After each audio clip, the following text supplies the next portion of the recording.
السلام عليكم شيخ. وعليكم السلام ورحمة الله وبركاته. I'll drive over as well. I was just in a meeting, but I think I have to present today, right? Um, we're done with the Sahaba presentations, right? Correct. I think we're doing the narrators. Yeah. So what we'll do is we'll start that after Thanksgiving, inshallah. Okay. Inshallah. In that case, then I'll just head over now if Zainab wants to read. Okay.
بسم الله الحمد لله والصلاة والسلام على رسول الله وعلى آله وصحبه ومن والاه. Continue with uh, our study of the Jami' of Tirmidhi, rahimahullah ta'ala. Um, this is our 10th class on the ending of the Jami' al-Tirmidhi. We're on أبواب الاستئذان والآداب عن رسول الله صلى الله عليه وسلم. Chapter 14 باب ما جاء في تسليم الراكب على الماشي. And so the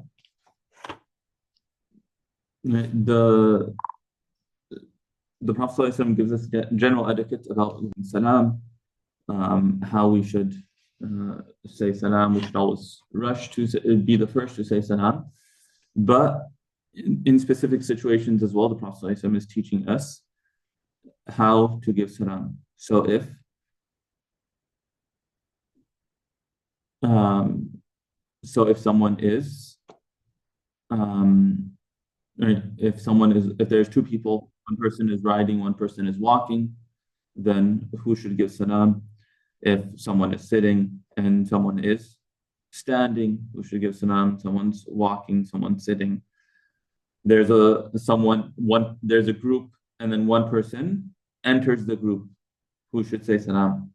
And so in this chapter, the next chapter, we are going to cover some of these etiquettes. But Zainab, you can get started. بسم الله. وبالسند المتصل منا إلى الإمام الهمام الحجة أبي عيسى محمد بن عيسى بن سورة الترمذي المتوفى سنة 79 و200 للهجرة رحمه الله تعالى ومتعنا بعلومه وبركاته آمين. قال باب ما جاء في تسليم الراكب على الماشي. قال حدثنا محمد بن المثنى وإبراهيم وبه قال حدثنا محمد بن المثنى. Two ways. Some people read the title and then say وَبِالسَّنَدِ الْمُتَّصِلِ مِنَّا. Some say وَبِالسَّنَدِ الْمُتَّصِلِ مِنَّا and then read the title as well. But if you read that, then you quoted him, you said قَالَ بَعْ وَجَاءَ, and then there's the hadith, so you want to mention the isnad again, so that's why you say وَبِهِ قَالَ. وبه قال حدثنا محمد بن المثنى وإبراهيم بن يعقوب قال حدثنا روح بن عبادة عن حبيب بن الشهيد عن الحسن عن أبي هريرة رضي الله عنه عن النبي صلى الله عليه وسلم قال يسلم الراكب على الماشي والماشي على القاعد والقليل على الكثير. وزاد ابن المثنى في حديثه ويسلم الصغير على الكبير. وفي الباب عن عبد الرحمن بن شبل وفضالة بن عبيد وجابر رضي الله عنهم هذا حديث قد روي من غير وجه عن أبي هريرة رضي الله عنه. وقال أيوب السختياني ويونس بن عبيد وعلي بن زيد إن الحسن لم يسمع من أبي هريرة رضي الله عنه. So this is Hasan al-Basri. In al-Hasana, Hasan al-Basri didn't hear from Abu Hurairah radiallahu anhu. So he's highlighting one of the an illah in this chain specifically, but he says, but then he highlights that this doesn't mean that this is weak because قد روي من غير وجه عن أبي هريرة. There's other narrations from Abu Hurairah, but he brings this one specifically to highlight that there is انقطاع. Continue. وبه قال حدثنا سويد بن نصر قال حدثنا عبد الله قال حدثنا حيوة بن شريح قال أخبرني أبو هانئ الخولاني عن أبي علي الجنبي عن فضالة بن عبيد رضي الله عنه أن رسول الله صلى الله عليه وسلم قال يسلم الفارس على الماشي والماشي So على القائم. Faris and Raqib are essentially the same thing. Faris is a specific word talking about someone who's riding a horse, but it's the same concept, right? Go ahead. والماشي على القائم والقليل على الكثير. هذا حديث حسن صحيح. وأبو علي الجنبي اسمه عمرو بن مالك. Continue. وبه قال حدثنا سويد بن نصر قال حدثنا عبد الله بن المبارك قال حدثنا معمر عن همام بن منبه عن أبي هريرة رضي الله عنه عن النبي صلى الله عليه وسلم قال يسلم الصغير على الكبير والمار على القاعد والقليل على الكثير. هذا حديث حسن صحيح. Right, so these are the child is supposed to try to give salam to their elders. That doesn't mean that if you're elderly, you don't say salam to children. That the Prophet would say salam to the children and whatnot. But again, these are etiquettes. This is what if there's if someone is from one of these groups, they should try to follow these etiquettes if you're in this situation. Continue. قال باب التسليم عند القيام والقعود. وبه قال حدثنا قتيبة قال حدثنا الليث عن ابن عجلان عن سعيد المقبوري عن أبي هريرة رضي الله عنه أن رسول الله صلى الله عليه وسلم قال إذا انتهى أحدكم إلى مجلس فليسلم فإن بدا له أن يجلس فليجلس ثم إذا قام فليسلم فليست الأولى بأحق من الآخرة. هذا حديث حسن. وقد روي هذا الحديث عن ابن عجلان أيضا عن سعيد المقبوري عن أبيه عن أبي هريرة رضي الله عنه عن النبي صلى الله عليه وسلم. So over here, if you come across a gathering, then if you come to a gathering, there's a group of people. You're sitting with a group of friends and someone arrives. The person who's arriving should say salam. And again, when saying salam, what is sunnah is saying the words of salam. It's not necessary to go and shake hands with everyone. That is an added virtue, but it's not necessary. If it's gonna disturb things, whatnot, then you wouldn't need to do that. The other a common situation that arises, which is should you say salam if you walk into a class when the class is going on? Does that fall under a majlis or not? And it really depends on the situation, the preference of the teacher, essentially, the urf, you can say, because, right, if someone is preoccupied in something, then you're not supposed to disturb them and say salam. And so from that perspective, you would not say salam because the teacher is preoccupied in teaching, the students are preoccupied with studying. So from that perspective, you would not say salam. But if there is if it's a more casual gathering of learning, something like a halaqah, something like along those lines, then or the teacher is okay with this and they have this culture that the person that arrives would say salam, then there's nothing wrong with doing that. So there's both perspectives, and it's a case-by-case situation. But so there's both perspectives on this. And um, and so depending on the scenario, you just have to look at what is the norm in that scenario, essentially. But in casual gatherings, definitely, you should say salam, and if you are the one that is arriving, you should be the one that's initiating salam.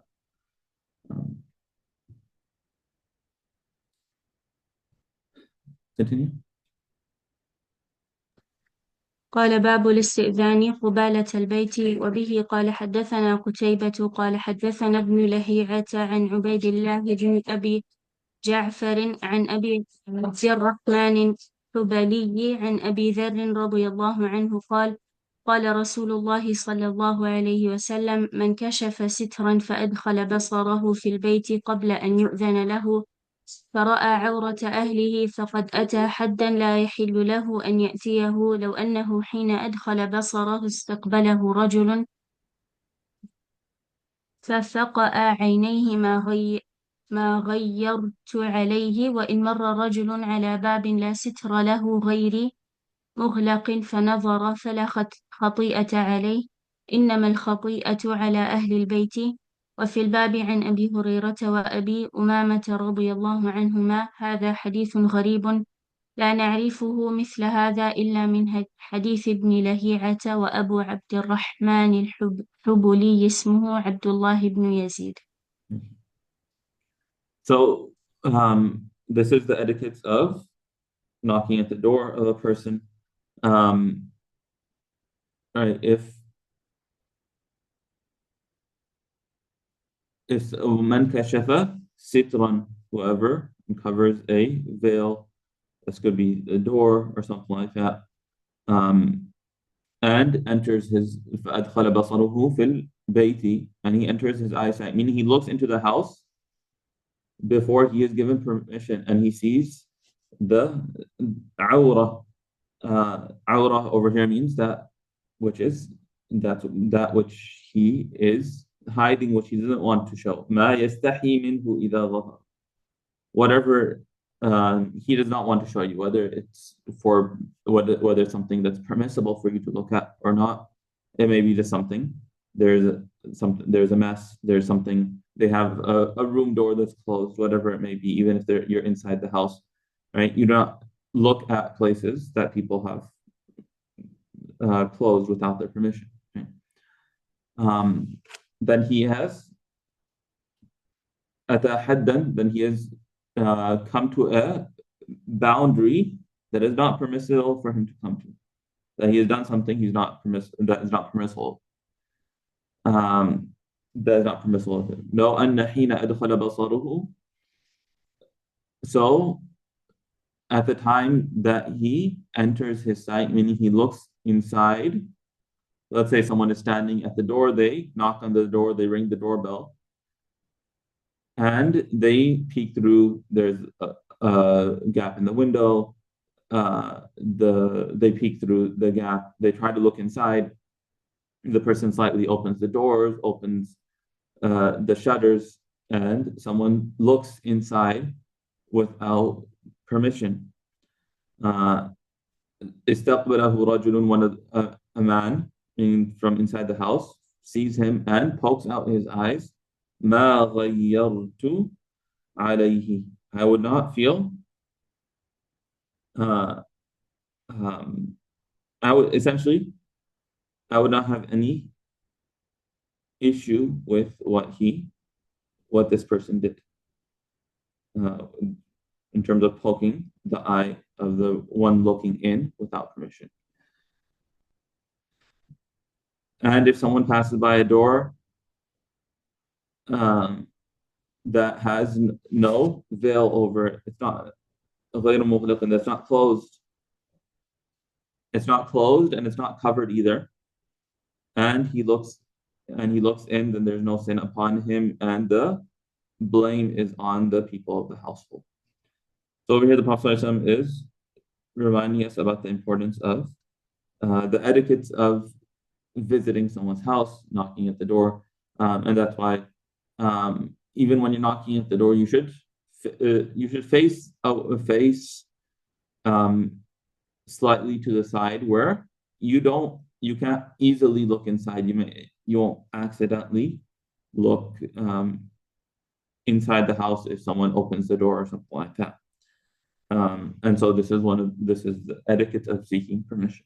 Just like you knock 3 times, ring the doorbell 3 times.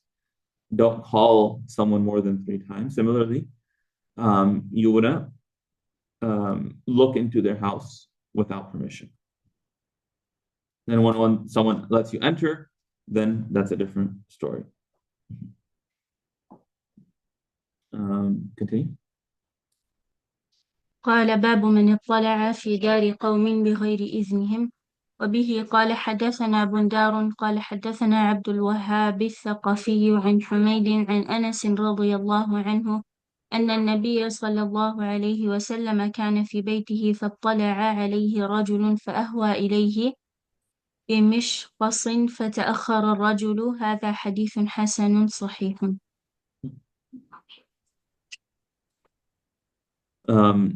And so فأهوى إليه, he stretched his arm out towards that person, بمشقص, with a spear, essentially. The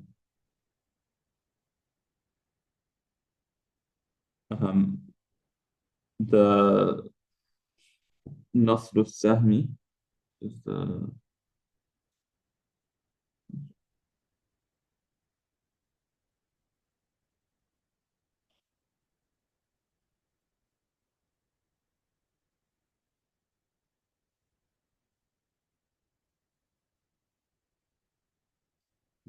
yeah. So the arrowhead, yeah. So the arrowhead, a spear, basically the tip of the arrow. And فَتَأَخَّرَ الرَّجُلُ, so the man stepped back. So nothing happened, but the Prophet ﷺ did this to indicate that he should not be doing this. Okay. وبه قال حدثنا ابن أبي عمر قال حدثنا سفيان عن الزهري عن سهل بن سعد الساعدي رضي الله عنه أن رجلا اطلع على رسول الله صلى الله عليه وسلم من جحر في جحرة النبي صلى الله عليه وسلم ومع النبي صلى في حجرة.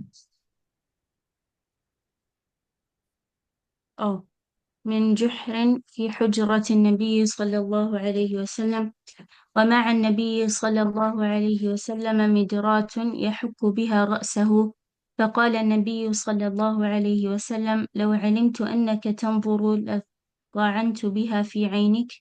إنما جعل الاستئذان من أجل البصر. وفي الباب عن أبي هريرة رضي الله عنه. هذا حديث حسن صحيح. So over here, midrah is a comb. Okay. So the Prophet ﷺ had a comb, يحك بها رأسه, which he was scratching his head. And so going back to a man looked at the Messenger of Allah ﷺ from a hole in the room of the Messenger ﷺ. There's a hole in the wall or something like that. There was a hole that he could look through. And the Prophet ﷺ had a comb by which he was scratching or combing his hair. So the Prophet ﷺ said, if I knew that you're looking, then I would have poked your eye with it. Isti'dhan is put in place for sight, that it is to prevent you from seeing that which you should not be seeing, that which the residents would not like you to see. Continue. قال باب التسليم قبل الاستئذان. وبه قال حدثنا سفيان بن وكيع قال حدثنا روح بن عبادة عن ابن جريح قال أخبرني عمرو عن ابن جريج قال أخبرني عمرو بن أبي سفيان أن عمرو بن عبد الله بن صفوان أخبره أن كلدة بن حنبل رضي الله عنه أخبره أن صفوان بن أمية بعثه بلبن ولبأ وضغابيس إلى النبي صلى الله عليه وسلم، والنبي صلى الله عليه وسلم بأعلى الوادي. قال: فدخلت عليه ولم أستأذن ولم أسلم، فقال النبي صلى الله عليه وسلم: ارجع فقل السلام عليكم أأدخل؟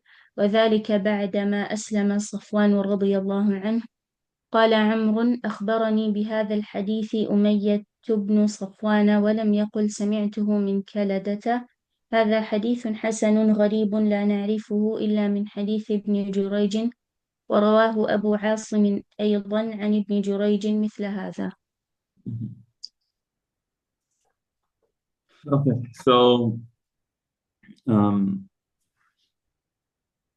said that Safwan Umayyah sent him with some milk, and laba is أول ما يحلب عند الولادة. You mentioned the footnote. So the first milk that is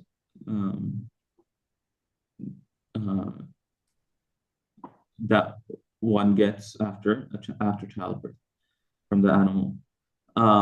وضغابيس, this is, it says over here, وهي صغار القثاء. Qitha is cucumbers, if I'm not mistaken.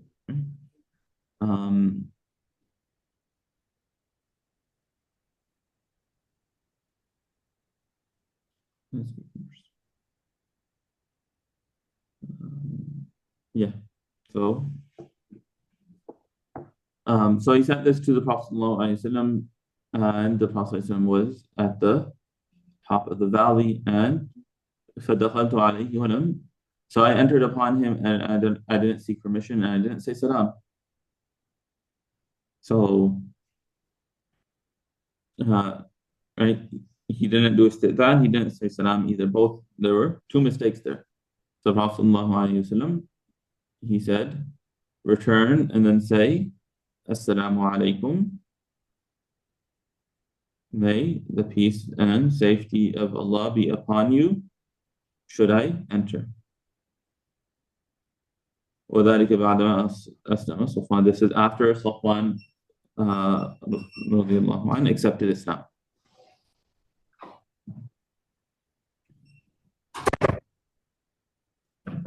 Continue. وبه قال حدثنا سويد بن نصر قال أخبرنا عبد الله بن المبارك قال أخبرنا شعبة عن محمد بن المنكدر عن جابر رضي الله عنه قال: استأذنت على النبي صلى الله عليه وسلم في دين كان على أبي، فقال: من هذا؟ فقلت: أنا. فقال: أنا كأنه كره ذلك. هذا حديث حسن صحيح. So Jabir radiallahu anhu enters. Jabir ibn Abdullah radiallahu anhuma, his father was also a Sahabi. He was a Sahabi, Jabir ibn Abdullah ibn Haram. His father was martyred in the battle of Uhud, if I'm not mistaken. And so he said, I sought permission from the Prophet ﷺ, to enter regarding a debt that my father had. And he wanted to enter to discuss this. And so he said, who is this? And I said, me. So he said, I am me, ana, as if he disliked that. So we should always introduce ourselves, mention who we are, even if it may be obvious. Even if it seems like it may be obvious, we should, if we're asked who is it, we should state our name. We should introduce ourselves, even if this person may know us, and we should introduce ourselves just in case. If there's any chance that the person doesn't know us, it's always better to do so. And so, right, but we should never, if someone asks who is it, we shouldn't say me, it's me, right? We should say our name. Continue. قال باب في كراهية طروق الرجل أهله ليلا. وبه قال حدثنا أحمد بن منيع قال حدثنا سفيان بن عيينة عن الأسود بن قيس عن نبيح العنزي عن جابر رضي الله عنه أن النبي صلى الله عليه وسلم نهاهم أن يطرقوا النساء ليلا. وفي الباب عن أنس وابن عمر وابن عباس رضي الله عنهم.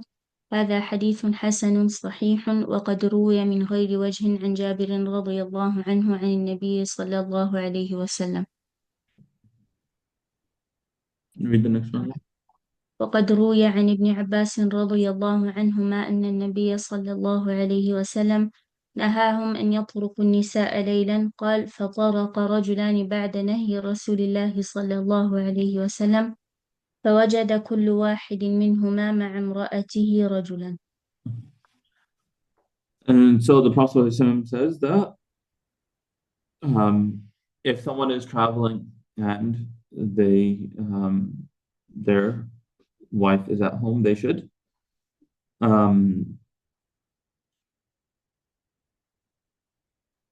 inform them. They should inform them. And generally speaking, in those days, if you're arriving at night, you would not be able to inform your family before arrival. And so the Prophet ﷺ said that you should not knock at night. If they know that you're coming, they're aware, they're given a heads up, then that is fine. And the idea is that even though this is technically your house, even though this is technically your home, it is from good etiquette that you should inform them, give them a heads up that you're coming. And so this should be this is why the Prophet ﷺ is doing this. Also, this is to remind people that you shouldn't unnecessarily doubt your family members, and specifically your spouse. That one of the reasons someone might do this is they want to make sure that their spouse is not doing anything shady, not doing anything that would anything problematic. And so that was one of the wisdoms behind it that the Prophet mentioned. And so that you have this narration from Ibn Abbas that the Prophet he prohibited knocking at night, meaning knocking on your woman at night, knocking the door when your wife is the only one home at night when you arrive from a journey. And so two people went ahead and did that. And so, and as a result of them being adamant on going against the commands of the Prophet ﷺ, the teaching of the Prophet ﷺ, they ended up finding something that displeased them, something that they did not like. So two men knocked on the doors of their homes after the Prophet ﷺ prohibited it. So they found, each of them found a man with their wife. And the whole point is that they went against the direct command of the Prophet ﷺ, and this is what they got. So two things. The wording of the hadith only talks about about knocking at night, but you said it is in the context of the better alternative is to inform them that you're coming, right? It's not actually not around knocking, correct? It's about arriving without informing them. Correct. Generally speaking, people would travel in groups at that time. And so if a caravan was arriving, a group was arriving during the day, the city would be informed, right? People would be informed that someone was arriving during the day. At night, that wasn't necessarily the case. And so they wouldn't be expected.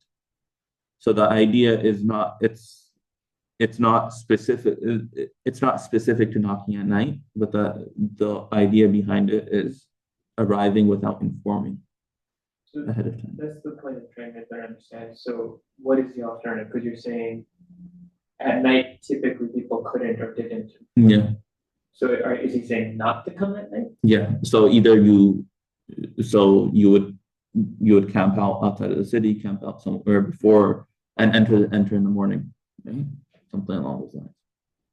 And these days, you would just you give them a heads up, and I mean now it's like everything is right. It's No, generally not an I issue. mean, there's times for that, Yeah. phone night, stuff like that. Yeah. It's not a big thing, but then the other thing, the last part, that was interesting. So I understand the prophetic example, so I said about basically, I guess it's twofold. One is infringing on the rights of even your spouse, even if they're doing something Mhm. wrong. There's an element of privacy. The other though is just a general context of doubt and not being suspicious all the time.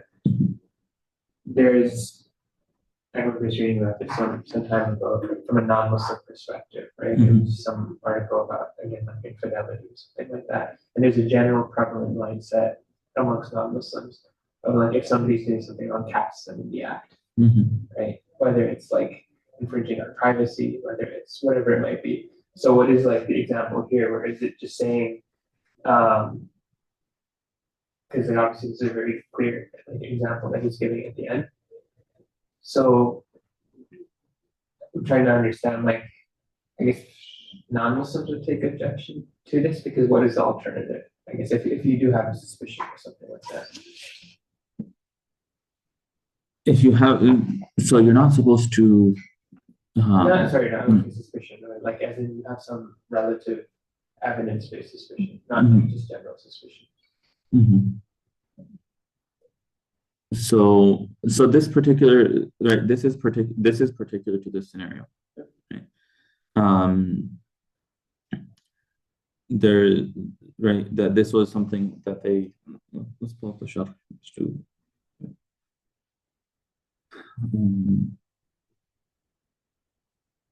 Or maybe it's as simple as like, again, hopefully this isn't the case in Muslim communities, but we know it is a reality too. Where it's like if you actually do have some sort of proper reason for doubt, where you just confront them upright, as opposed to basically doing everything in secret and constantly trying to catch people. So the general rule is that you should not ولا تجسسوا. That's a general rule. Right? Now this particular hadith is talking about istidhan, and the reason it's being highlighted here is that they went against the command of the Prophet ﷺ, and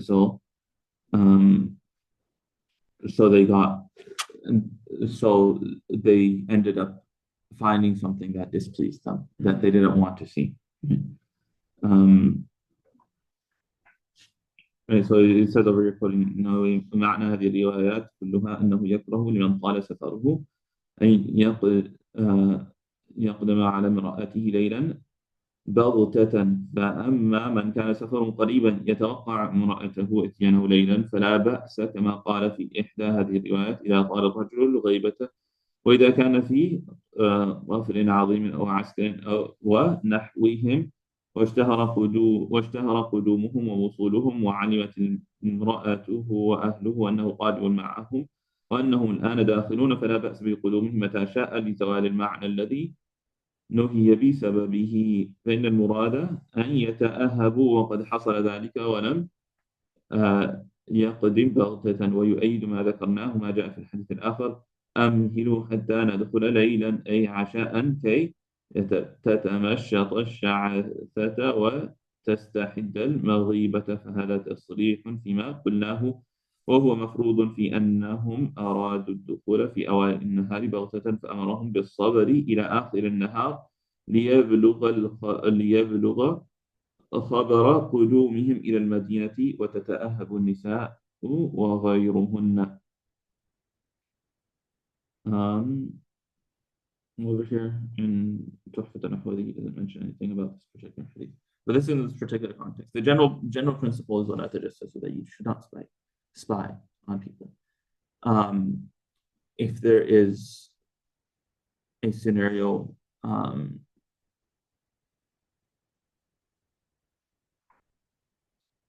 what particular scenario would it be allowed in?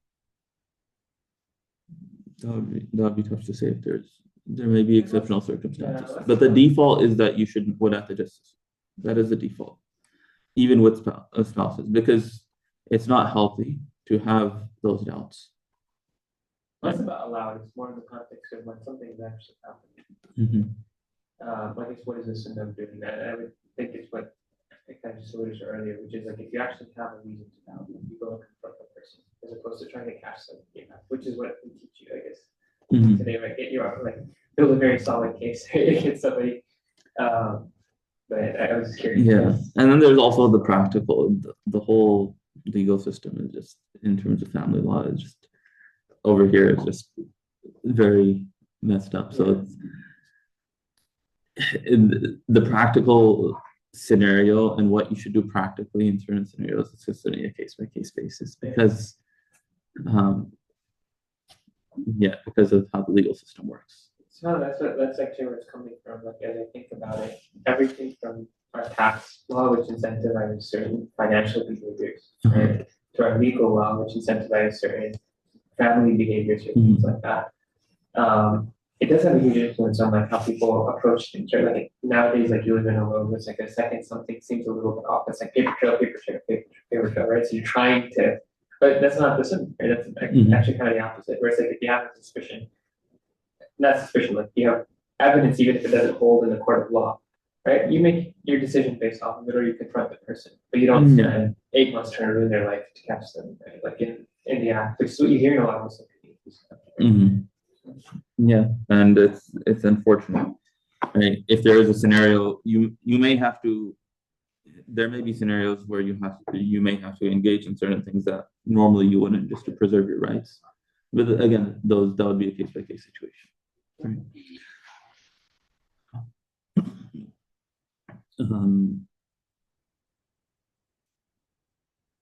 The next chapter is باب ما جاء في تتريب الكاتب. The chapter on tatrib is the idea of when a person writes, right? The ink, these days ink dries up quickly. In those days it would not, so they would put dirt on the ink so that it would dry up. Right? Even nowadays, sometimes if you use certain types of pens and whatnot, and you don't let it dry, it like smears up. Sometimes people will like pat it down to make sure it dries so it doesn't leak onto the other page or whatnot before folding the page. Different types of papers are not going to hold ink, right? In those days, the idea was they would write and they would sprinkle some dirt on it so that it would dry up. And so this is talking about this is what that's talking about. Zian, why don't you read for us? وبه قال باب ما جاء في تتريب الكتاب. Start with Bismillah. بسم الله الرحمن الرحيم. وبه قال باب ما جاء في تتريب الكتاب. قال حدثنا محمود بن غيلان قال حدثنا شبابة عن حمزة عن أبي الزبير عن جابر رضي الله عنه أن رسول الله صلى الله عليه وسلم قال إذا كتب أحدكم كتابا فليتربه فإنه أنجح للحاجة. هذا حديث منكر لا نعرفه عن أبي الزبير إلا من هذا الوجه. وحمزة هو ابن عمرو النصيبي وهو ضعيف في الحديث. So he's saying this hadith is weak, but he's still bringing it because this is still an etiquette that one should follow. And because it's in regards to etiquettes, he brings this up. Continue. قال باب قال حدثنا قتيبة قال حدثنا عبيد الله بن الحارث عن بسة عن محمد بن زاذان عن أم سعد رضي الله عنهما وعنهم عن رضي الله عنها عن زيد بن ثابت رضي الله عنه وعنهم قال دخلت على رسول الله صلى الله عليه وسلم وبين يديه كاتب فسمعته يقول ضع القلم على أذنك فإنه أذكر للممل. هذا حديث لا نعرفه إلا من هذا الوجه وهو إسناد ضعيف. محمد بن زادان وعنبسة بن عبد الرحمن يضعفان. Okay. So again, this is about the etiquette of writing. And so this is a weak hadith, but this is what we have regarding this topic. So he brought this.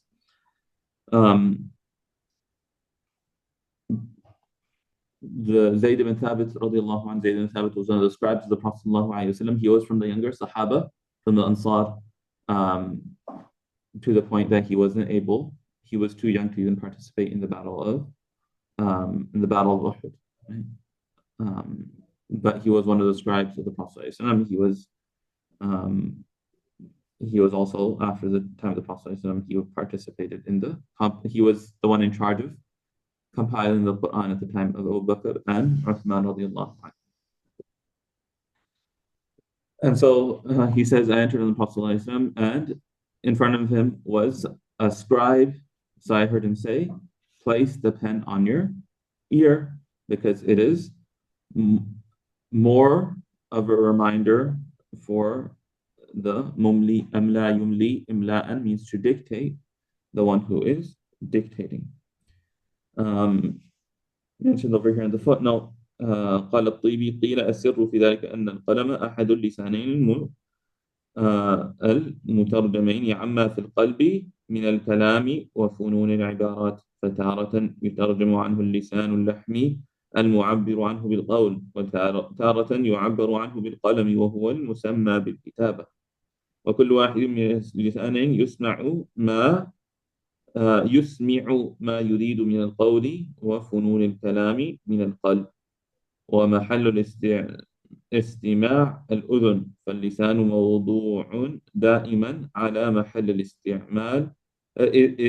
الاستماع ودرج القلب، فلم يزل يسمع منه الكلام، والقلم منفصل عنه خارج عن محل الاستماع، فيحتاج في الاستماع إلى القرب من محل الاستماع والدنو إلى طريقه ليسمع من القلب ما يريد من العبارات وفنون الكلام فيكتب.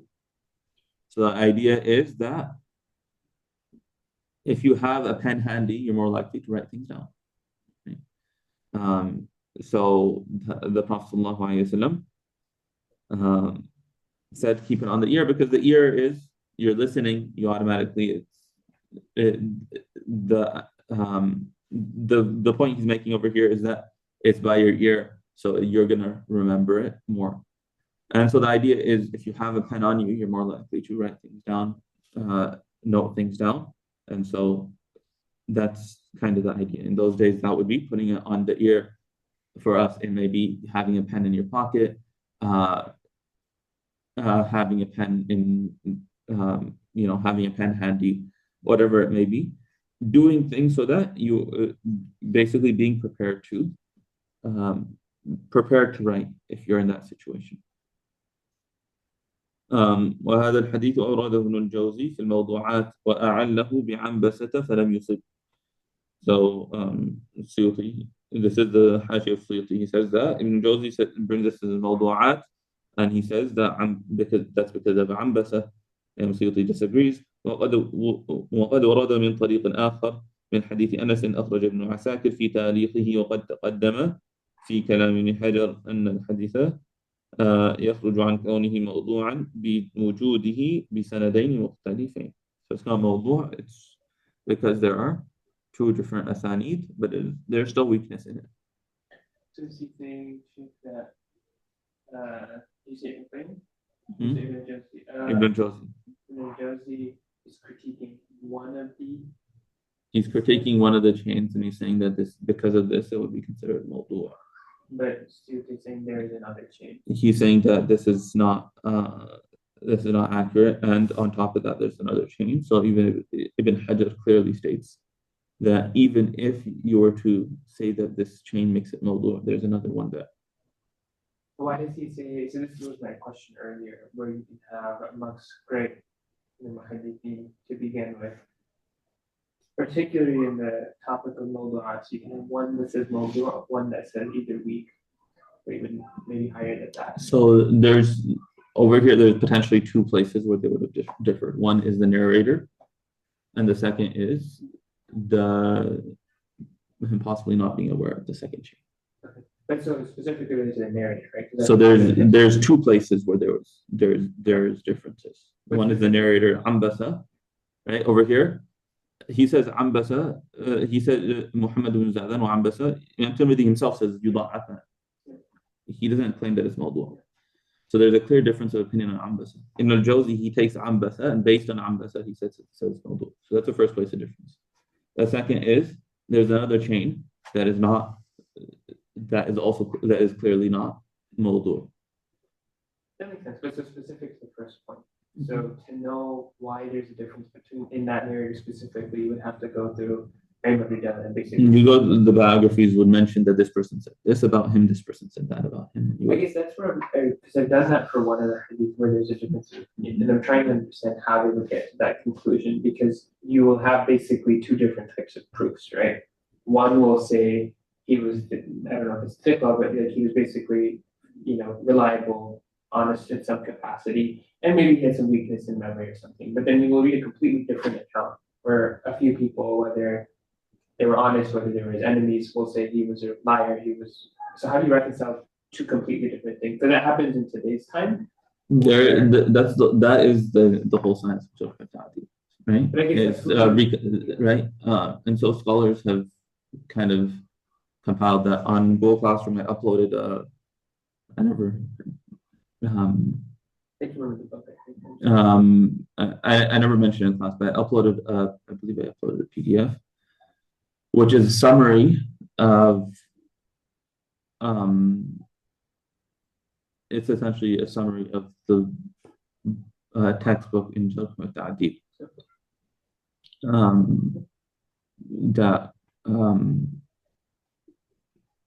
that was the textbook itself was authored by one of the professors at Medina University. It's one of the better modern works in Jarh wa Ta'deel.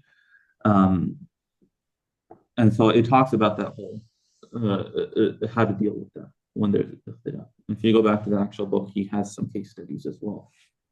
So if you want to look into that a little bit more, but basically in terms of scholars of Jarh wa Ta'deel, they're of different categories, different tabaqat. Some are known to be a little bit stricter, so their word is going to have if there's a contradiction and they're known to be a little on the stricter end, their critique is not going to be given as much weight. Let's say that the jarh it's just generic, there's no reason mentioned, then the assumption is adala. So that may, if there's a contradiction there, then and there's jarh that is mubham, that's not clear, that would not be given consideration if there's on the other end there's ta'deel, right? So there's different scenarios like that you would look at. That makes sense. So basically, if you do have somebody, you do jarh from that person, right? Well, no, you don't do jarh of the person. You're trying to do tarjih bain al-aqwal, basically, right? Yeah. Which is the most accurate because everyone is this. That's what I'm saying. Yeah. Well, maybe I misphrased it. So you're not doing You're jarh. validating, you're figuring out who has the most weight to their claim. Exactly. And the reason that makes sense is like particularly, I guess, in later times where there's a misunderstanding of some of the, certain scholars or what they said, right? And then you don't really have critiques of them until much later. Mhm. So it's like, okay, now you have a bunch of critiques, but they didn't really exist at his time, right? It's kind of a misunderstanding or misapplication of certain, let's say, contentious, right, scholars. But like when you look at the works of their students or the works of their people who studied with them, like it's all adala, people like who were saying that he was honest, reliable, trustworthy. But now you have later claims saying, oh, he lied, look at this mistake that he made. It's really just a misunderstanding, so you would reconcile both of those things. Yeah, so you would have to go through the process for reconciliation and whatnot, right? And oftentimes in modern day issues, oftentimes it just gets emotional. It's not really, We have people write entire books, right, on certain. and so those human considerations also have to be factored in when you're looking at that. Could you pass it again last time where you said, so when one of you writes book, like a book that that's on it to try to ink, what is فإنه أنجح? فإنه أنجح للحاجة. It's better at fulfilling the need. That if you write it and then it smears, then you lost everything you wrote. Right? So it's helpful in that sense.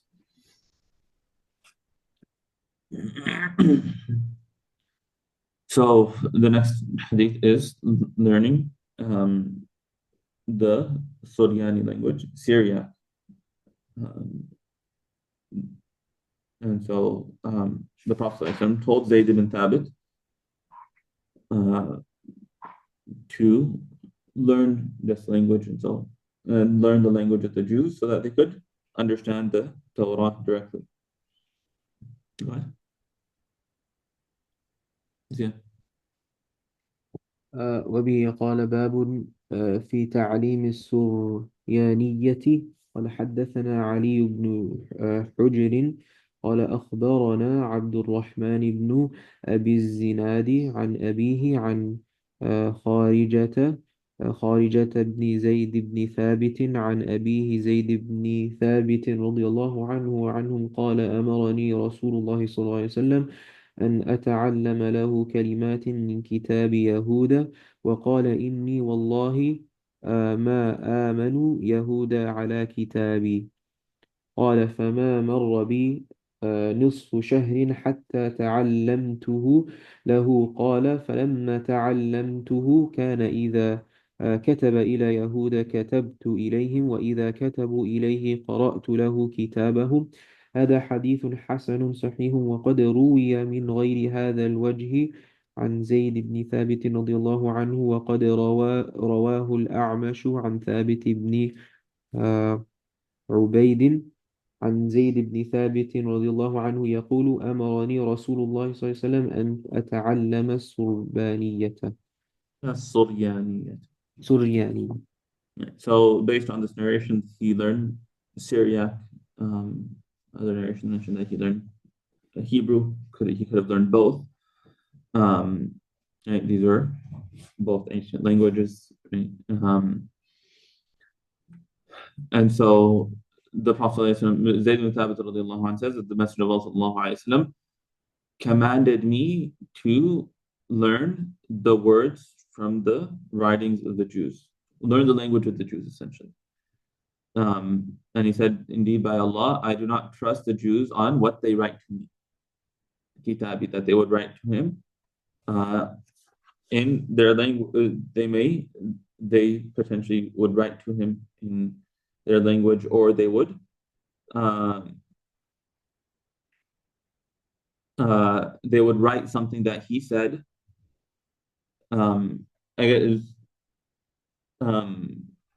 I guess over here it's talking about what they would write from him.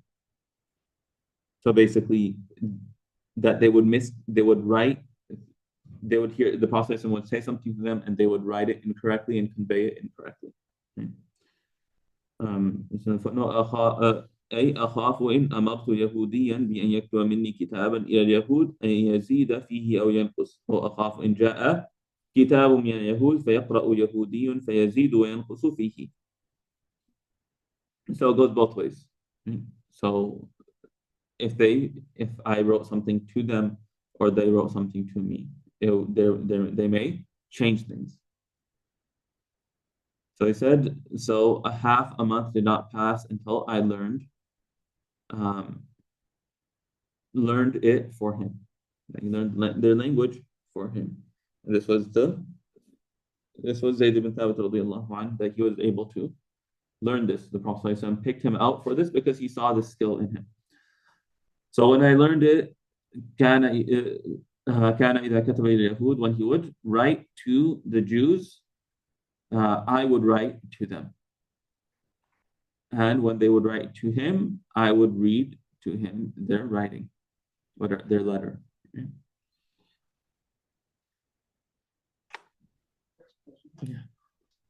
I find it fascinating because in the times like I've always wondered this, like why we don't have more Muslim scholars learning. So I think Dr. Ali is probably a few, so he can do it on anything else. How do you reconcile this with kind of like the other themes that I've read, which is like, don't waste your time reading the Torah or the Injil or the books like that because it's not good for you or whatever the opinions might be. Have you heard that before? So this is fulfilling the Fard Kifaya. The Prophet ﷺ didn't tell everyone to learn it, right? The Prophet ﷺ told Zayd ibn Thabit specifically to learn it. This is a Fard Kifaya that someone in the community should have these skills. But everyone has their awlawiyat, their priorities. And so if someone is at the beginning stage of their learning, their priorities are different. Yeah. If someone hasn't studied Islam, their priorities are different. They should first learn their Fard Ain, what is relevant to them. In terms of what's fard, it's not just ibadat. In these days, it would be related to, it may be related to the industry you're in, related to investing, related to anything that's relevant to your day-to-day. That is what's the priority. If you haven't learned those things, and then you're going and learning all these interesting facts that may interest you, you have your priorities wrong. Okay? So that's kind of the idea.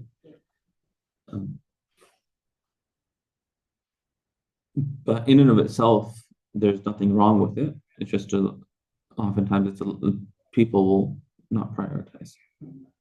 And at the end of the day, if there's someone in the community that is fulfilling this Fard Kifaya, then that's fine.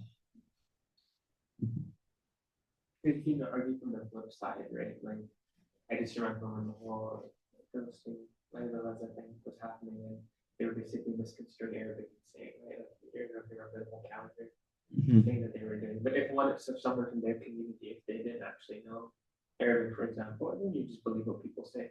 Yeah. Right. And the flip side is true too. But I completely agree with the explanation. It's probably not our first priority, so like academics or this. Exactly. You have people in the community, right? The Palestinians, they have people that know Hebrew, right? Even in Gaza, even though they don't interact with the Jews, right? And that has its benefits, right? And they use it when needed, right? But everyone doesn't need to know it. Right?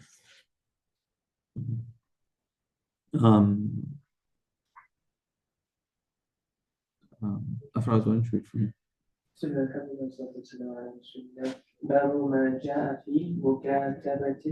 If you guys have any issues with hearing, just let me know.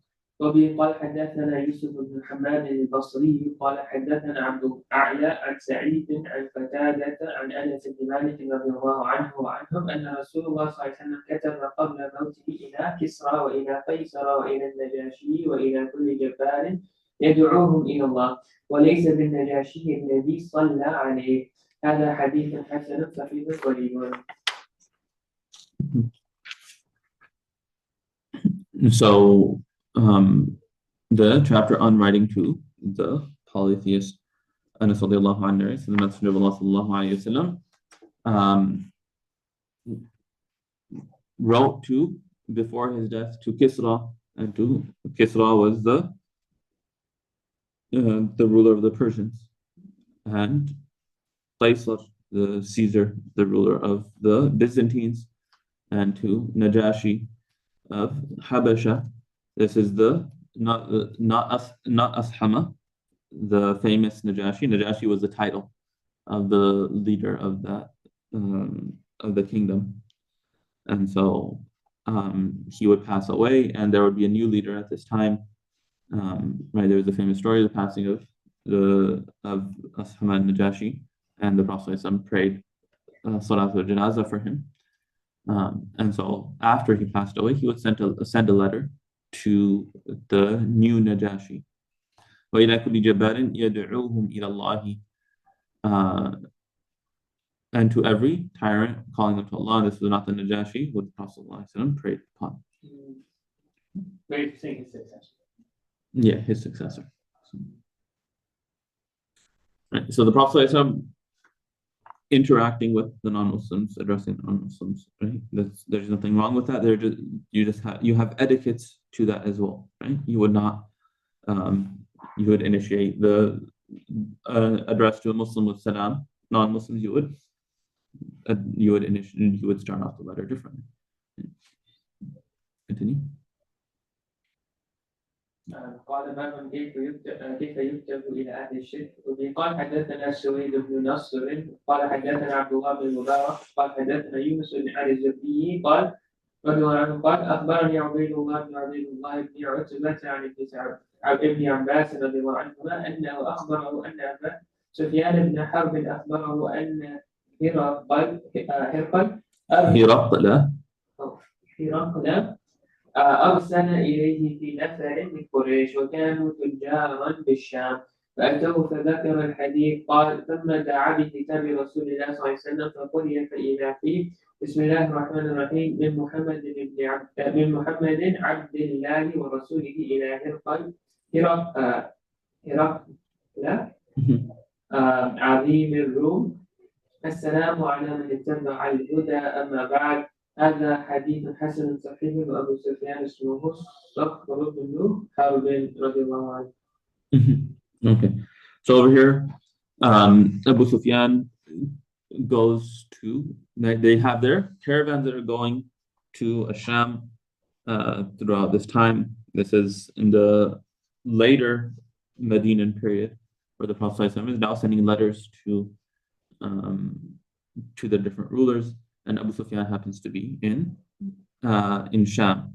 This is obviously before the conquest of Mecca, because this is before Abu Sufyan accepts Islam. So sometime between Hudaybiyah and the conquest of Mecca, this occurs. Hudaybiyah was in the 6th year, the conquest of Mecca was in the 8th year. So sometime in that period this probably took place. Can you explain again? I misunderstand. You said he sent it with Abu Sufyan? No, he sent it while Abu Sufyan happened to be in Sham.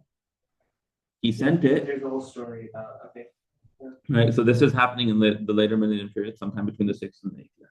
Okay, so basically he sent it with somebody else, and then this is where you... And Abu Sufyan happened to be there around that same time. So it has basically when he's asked Yeah. questions. And so Hiraqal he gets this, and then he finds out, is there any people from Quraysh, from Hijaz, from Arabia in the area that he can ask about this letter that he received. And so Abu Sufyan happened to be there. And then he called the two for the letter of the Prophet and read it. It starts with Bismillah ar-Rahman ar-Rahim, in the name of Allah, the all merciful, the extremely merciful, or the especially merciful. From Muhammad, the slave of Allah, and his messenger, to Hiraqal, the leader of the Romans. Right? The Prophet ﷺ, when he addresses him, there's nothing wrong with using someone's title. There's nothing wrong with using the different things. The Prophet ﷺ uses it for Hiraqal. Right? Azim al-Rum. Using a title, as long as that title doesn't have anything problematic or anything against Islam. Right? I mentioned in the footnote, but أتى بنوع من الملاطفة. That it shows that it lightens the mood. There's nothing wrong with being nice. Right? وقد أمر الله تعالى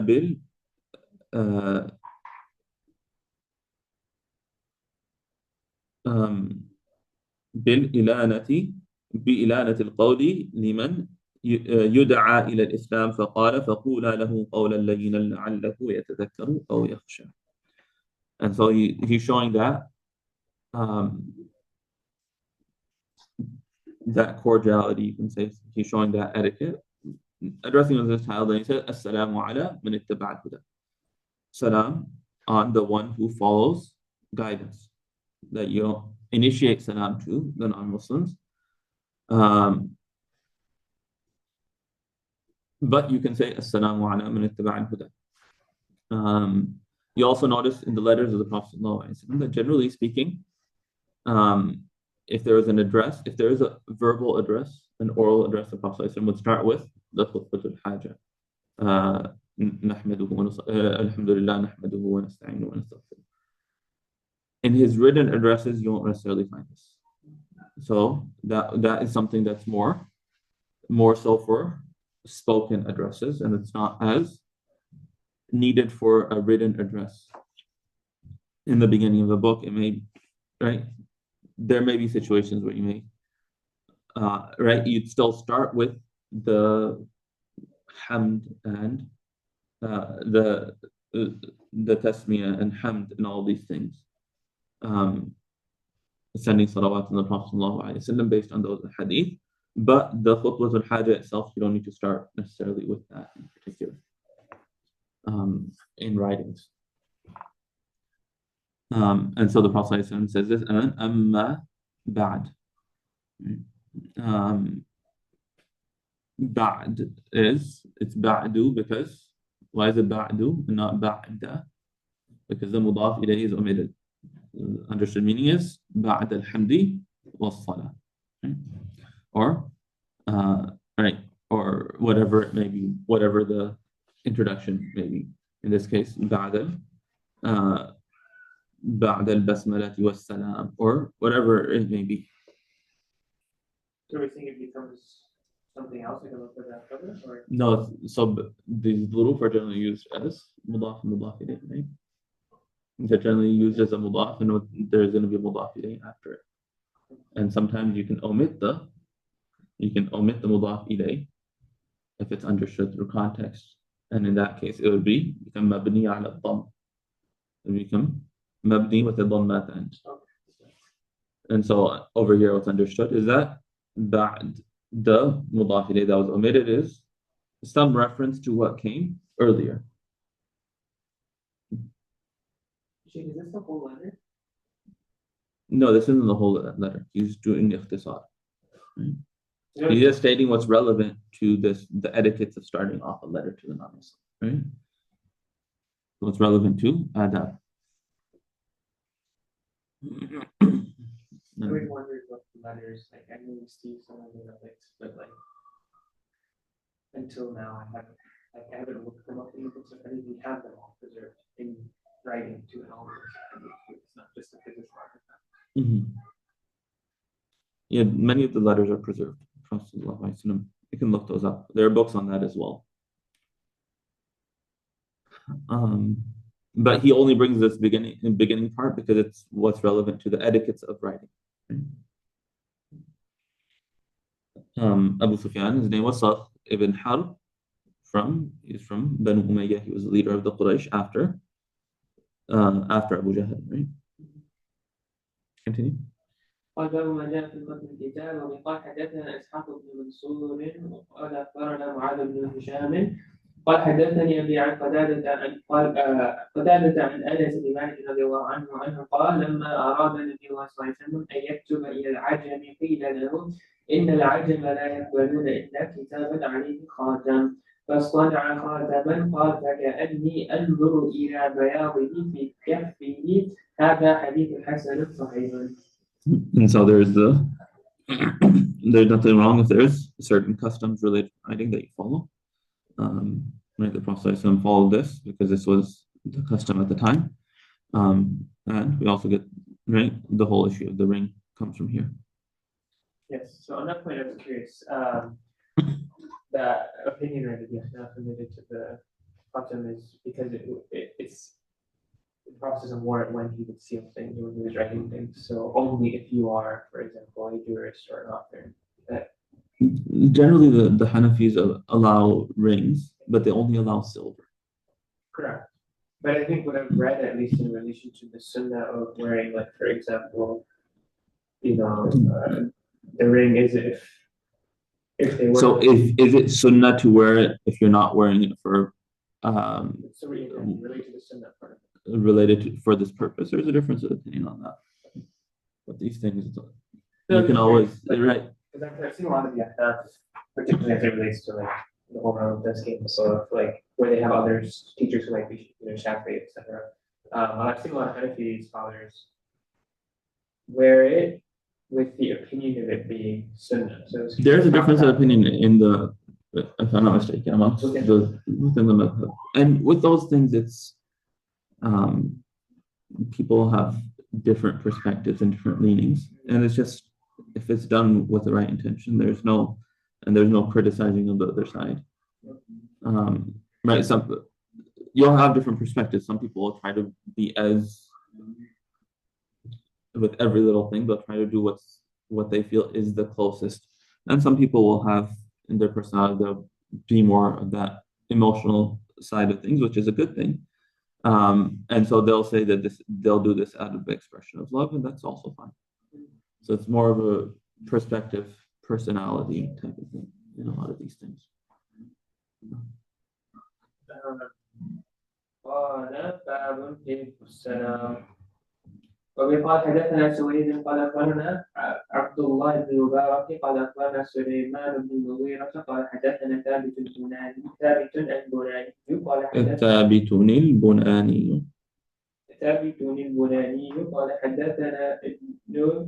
حدثنا ابن أبي ليلى عن المقداد بن الأسود رضي الله عنه قال أقبلت أنا وصاحبان لي قد ذهبت أسماعنا وأبصارنا من الجهل فجعلنا نعرض أنفسنا على أصحاب النبي صلى الله عليه وسلم فليس أحد يقبلنا فأتينا النبي صلى الله عليه وسلم فأتى بنا أهلا فإذا ثلاثة أعنز فقال النبي صلى الله عليه وسلم احتلبوا هذا اللبن وكنا نحتلبه فيشرب كل إنسان نصيبا ونفع لرسول الله صلى الله عليه وسلم نصيبا فيجيء رسول الله صلى الله عليه وسلم من الليل فيسلم تسليما لا يوقظ النائم ويسمع اليقظان ثم يأتي المسجد فيصلي ثم يأتي شرابه فيشربه هذا حديث حسن صحيح. Miqdad al-Aswad radiallahu anhu narrates that I and two of my friends, two of my companions, قد ذهبت أسماعنا, so our hearing and sight had gone due to difficulty, due to poverty. Meaning that we were hearing things, we're seeing things like, when someone's extremely hungry, they start hallucinating and things like that. So they were having difficulty with their hearing and seeing because of how hungry they were. So we began to go, we began to present ourselves to the companions of the Prophet ﷺ. So no one accepted us. So we came to the Prophet ﷺ. فَأَتَى بِنَا أَهْلَهُ. So he brought us to his family. He brought us to his home. فَإِذَا ثَلَاثَةُ أَعْنُزٍ, and there are three. أَعْنُز, this is plural of anaz. This is it's like what is it called?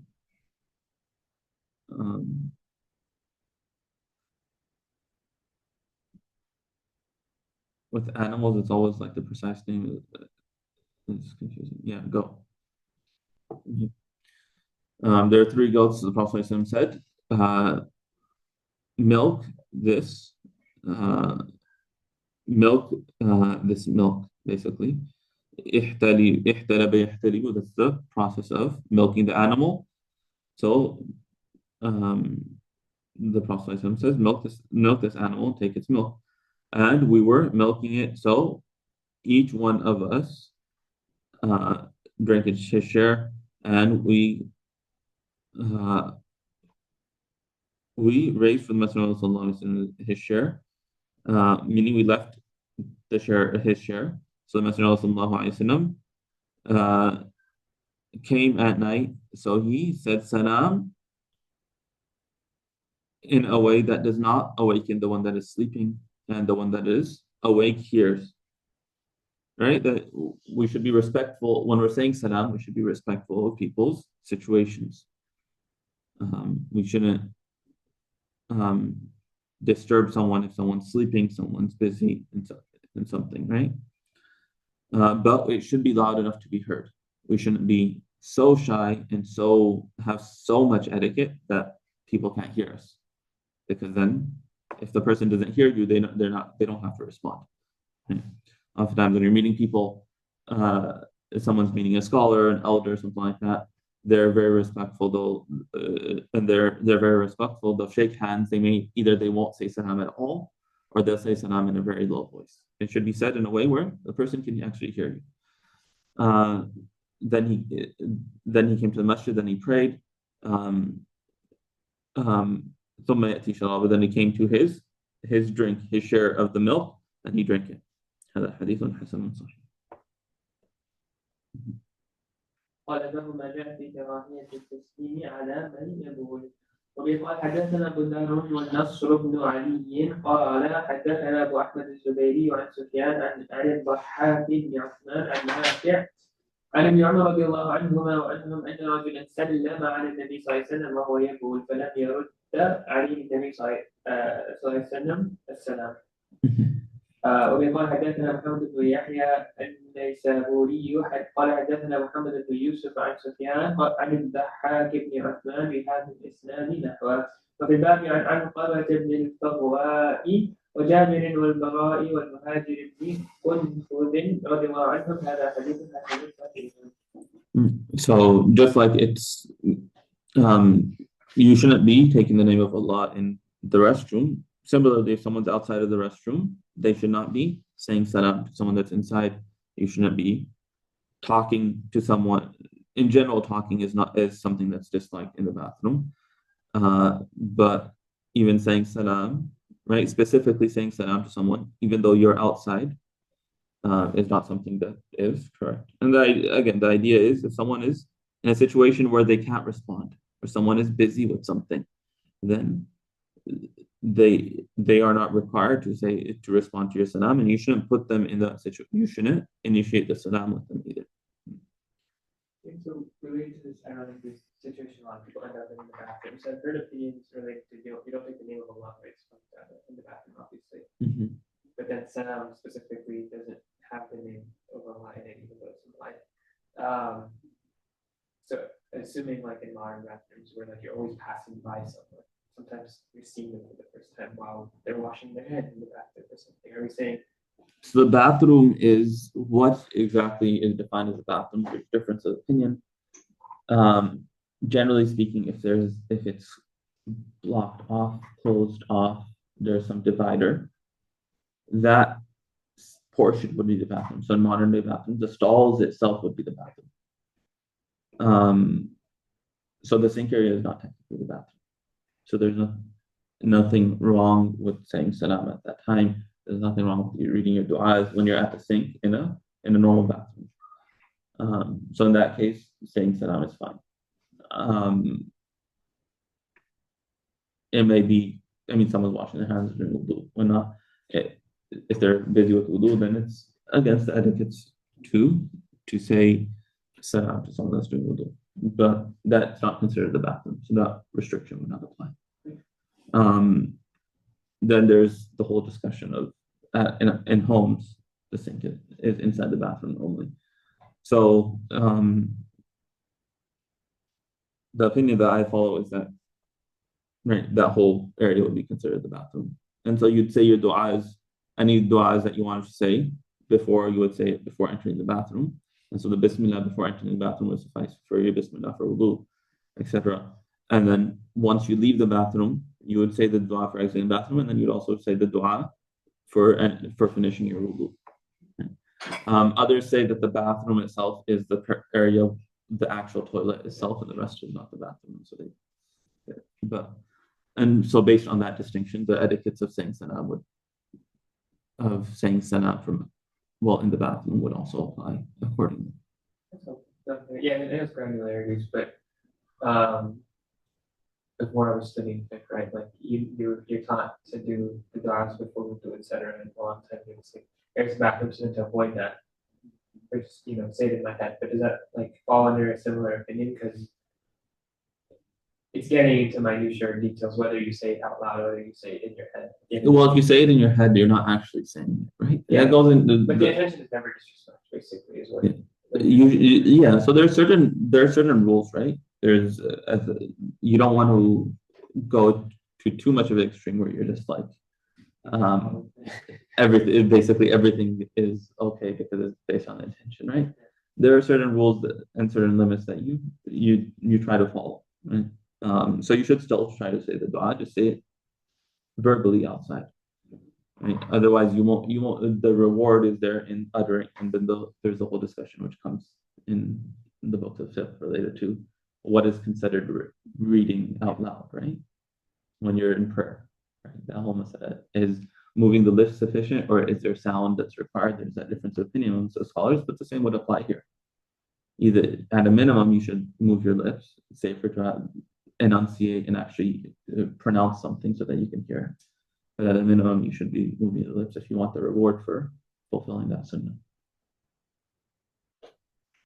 قال باب ما جاء في كراهية أن يقول عليك السلام مبتدئا.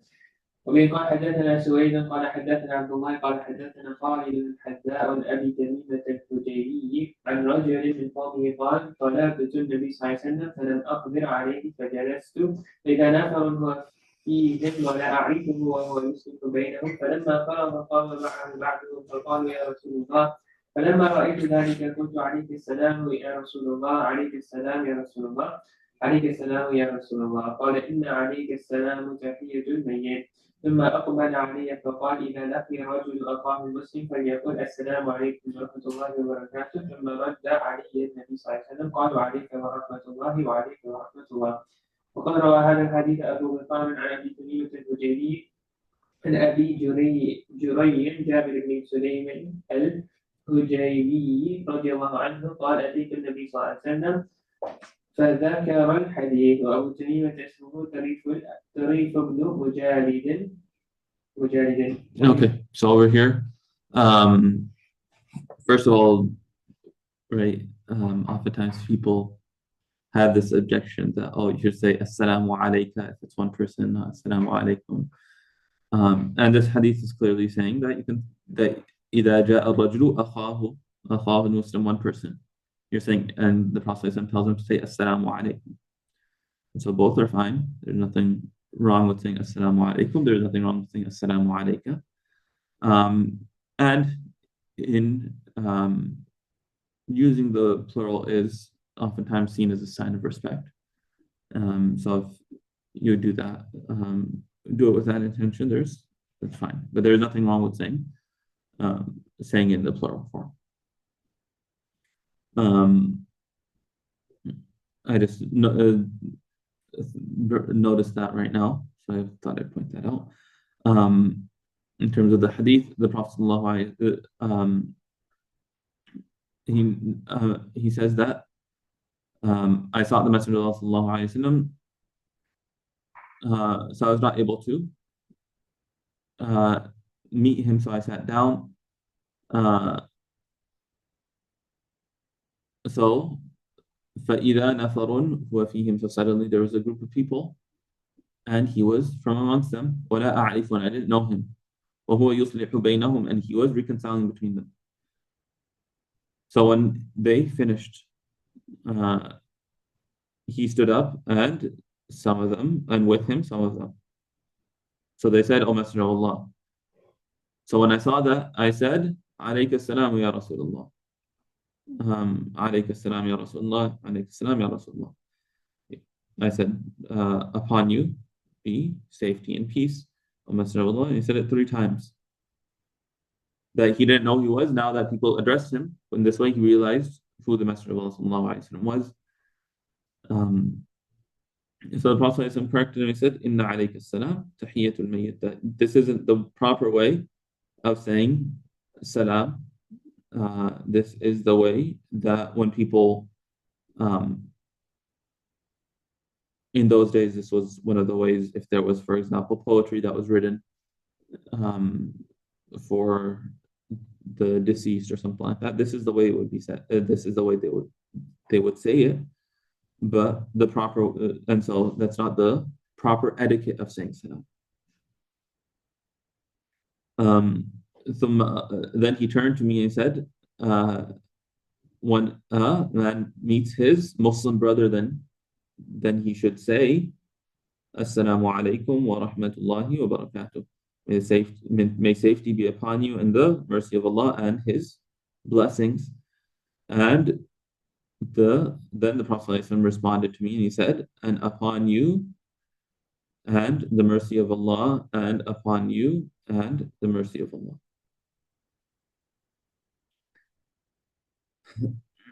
So over here in the footnote he says, if you look at Hashiyat al-Sahanfuri, he says, وكذا لا تقل عليك السلام وكذا قوله فإن عليك السلام تحية الموتى هذه الإشارة إلى ما جرت به عادتهم في المراثي. This is a specific genre of poetry that is said as a, what's the English word for it? When you remember someone who passed away, there's a word for it. Yeah, to eulogize someone, right? To remember them. كانوا يقدمون ضمير الميت على الدعاء وذلك لأن المسلم على القوم يتوقع الجواب بعليك السلام فلما كان الميت لا يتوقع منه جواب جعلوا السلام عليه كالجواب.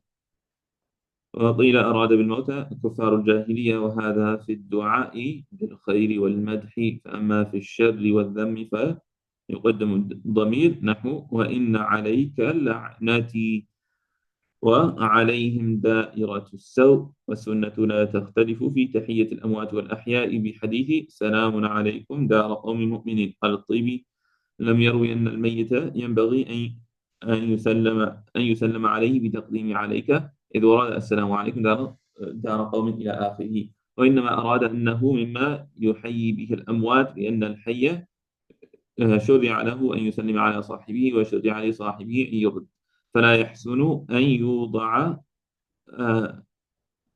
موضع التحية ما وضع للجواب هذا كله في المجمع. So the idea is this is just against the etiquettes of how salam should be said. Otherwise, Islamically, even for the deceased, the dua is Assalamu alaikum. Right? And this is because we know that the deceased is made to hear the salam. And that's the hearing of the deceased. That's a whole discussion in Aqidah that you guys will cover, inshallah. Is it not an issue? Is usually fiqh issue is the way that I've heard it described. The fiqh issue is what you should say, how you should do things. But The aqidah issue is what can they hear, how can they hear it. It's related to the unseen. I guess that's my question, right? Because they're basing it off of the understanding of the hadith, right? Not necessarily the deceased innate ability within themselves. Exactly. But this is the fiqh is related to the outward actions. Aqidah is related to our beliefs and our understandings of the unseen. And so what the deceased can hear, that's from the unseen. So that would be related to Aqidah.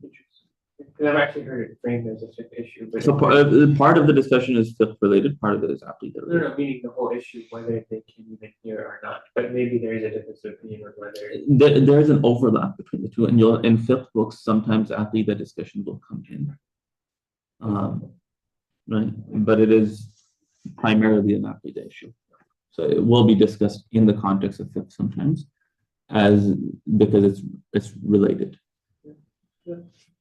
What was next for the Assalamu alaikum? So you mentioned, this is a common question people have about like why is it in the plural? Because typically in Arabic, so like you know in Spanish, I don't know if you said Spanish, but like you have like ustad or whatever, which is like there's a formal way right, of greeting people. But in Arabic, I've never heard even out of formality greeting people in the plural. Is that other than like in the Quran and stuff where you have the royal we, right, and stuff like that? No, using the plural is a formal way. Okay. Right. Is it commonly done though? Yeah. It is. So it's not the question, it's not exclusive to the seminar. It happens in the language. Yeah. So it's using a singular form is a little bit more informal. Yeah. The plural is a little bit more formal. When you're addressing yourself, you wouldn't necessarily use that. But when you're addressing someone else, that's a teacher or someone, an elder or something like that, you would use the plural. That's a sign of respect. But like it would only be in the form you still like if I'm hearing you correctly, it's in the address, but when you're describing a person, whether it's in the second or the third person, you probably never use the plural then, right? If like you're saying, can you do something or something like that. You would never So it use depends, formal right? for- You would the formal would be Okay. used the plural. Yeah, that would be fine. My point is that people say that, oh, in all the hadith it comes, Assalamu alaikum, assalam. That is common in the hadith. That's going to be in singular form, but there are also hadith that mention the plural form. Oh, And it is common. It's common in the hadith that the singular form is used, but the plural also comes. And so there's nothing wrong with either one. It's more of it's a matter of preference and circumstance, right? But the reason we generally, as a norm or custom, say assalamu alaikum is just to probably use what took off. That's what's known as that's the proper etiquette and whatnot. It's not and if you want to say assalamu alaikum, it's fine as well. It's the point is it's not a big deal either way. If you feel strongly about something, you can do that, but don't force others and tell them they're doing something wrong or that's incorrect. وبه قال Go ahead. حدثنا بذلك الحسن بن علي قال حدثنا أبو أسامة عن أبي بكر المثنى بن سعيد الطائي عن أبي تميمة الحجيبي عن جابر بن سليم رضي الله عنه قال أتيت النبي صلى الله عليه وسلم فقلت عليك السلام قال لا تقل عليك السلام ولكن قل السلام عليك وذكر قصة طويلة هذا حديث حسن صحيح. قال حدثنا اسحاق بن منصور قال حدثنا عبد الصمد بن عبد الوارث قال حدثنا عبد الله بن المثنى قال حدثنا ثمامة بن عبد الله عن انس بن مالك رضي الله عنه ان رسول الله صلى الله عليه وسلم كان اذا سلم ثلاثا واذا تكلم بكلمة اعادها ثلاثا هذا حديث حسن غريب صحيح. The Prophet would say salam, meaning when he would seek permission to enter, and part of istizan is you say assalamu alaikum, right? So when you seek permission to enter, he would say assalamu alaikum in that, and so he would repeat this salam 3 times. That he wouldn't seek he would only seek permission 3 times, and then he would turn away after that. So this is talking about salam in that particular context of istizan. Not saying that he would say salam to each person 3 times. That's clear from the different hadith where the Prophet would greet people. That's not mentioned that he would do this. And when he would say something, he would repeat it 3 times. Meaning if there was something of importance, he would repeat it. To get the point across, this doesn't mean that everything he said, he would repeat it 3 times. And so this is a general thing in speaking, right? You're going to repeat something. Maybe you're going to say it you're going to rephrase it in a different way and repeat the same concept. But repeating is something that's understood too. If you want to put emphasis on a point, you repeat it. Did you correctly, Sheikh? So for the salam, you said there are times he said it 3 times for emphasis? No. This is the salam. This is talking about when it's talking about salam, it's talking about istidhan in the time of seeking permission. So that was And then when he would speak certain points, he would repeat 3 times. But the part which is sentiment that is first. That is for istidhan specifically.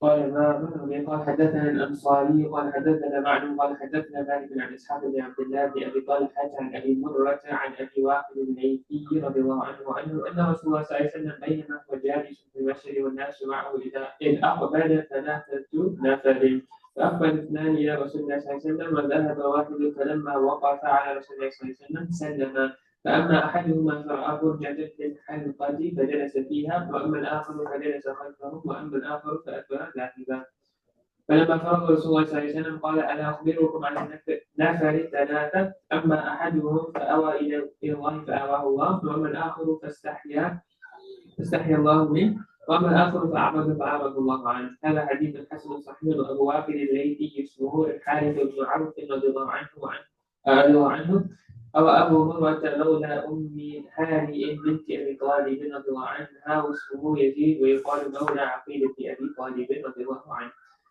وبه قال حدثنا علي بن حجر قال حدثنا شريك عن سماك بن حرب عن جابر بن سمرة رضي الله عنهما قال كنا إذا أتينا النبي صلى الله عليه وسلم جلس أحدنا حيث ينتهي هذا حديث حسن غريب وقد رواه زهير بن معاوية عن سماك. So over here you have the etiquettes of joining a gathering. So you have Abu Waqid al-Laythi narrates from the Prophet sallallahu alaihi wasallam. When he was sitting in the masjid and there were people with him, a group of 3 people came. And so 2 of them came to the Prophet ﷺ, and one of them left. So when the mention so when they stood at the Prophet ﷺ, in front of the Prophet ﷺ, they said salam. As for one of them, he saw a gap in the gathering, in the circle, and so he sat in it. And as for the other, he sat behind them. And as for the last, then he turned around, leaving. So the Messenger finished. He said, "Should I not inform you about the group of 3? As for one of them, he awa ilallah, he took refuge in Allah, meaning he joined the gathering." This is the first person. So Allah gave him refuge. Right, he went to Allah, and so Allah gave him refuge. Right, he says in the footnote over here, إن ضم إلى مجلسه فجازاه بمثله بأن ضمه إلى رحمته. And as for the other, then he was shy, so Allah was shy from him. He said in the footnote, وأما الآخر فاستحيا أي ترك المزاحمة حياء من الرسول صلى الله عليه وسلم أو من أصحابه أو من الذهاب من المجلس فاستحيا الله منه بأن رحمه ولم يعاقبه وهو المشاكلة. The way the Prophet ﷺ is mentioning this is this is a way of speaking where you're using the same type of verbiage for both parties, even though it has different meanings in both cases. So he was shown the mercy of Allah without having to go through that. And as for the last person, he turned away. So Allah turned away from him. And he says, أعرض عن مجلس النبي صلى الله عليه وسلم فأعرض الله عنه بالسخط والغضب ولعله كان منافقا. Perhaps this person was a munafiq, that he left the gathering of the Prophet.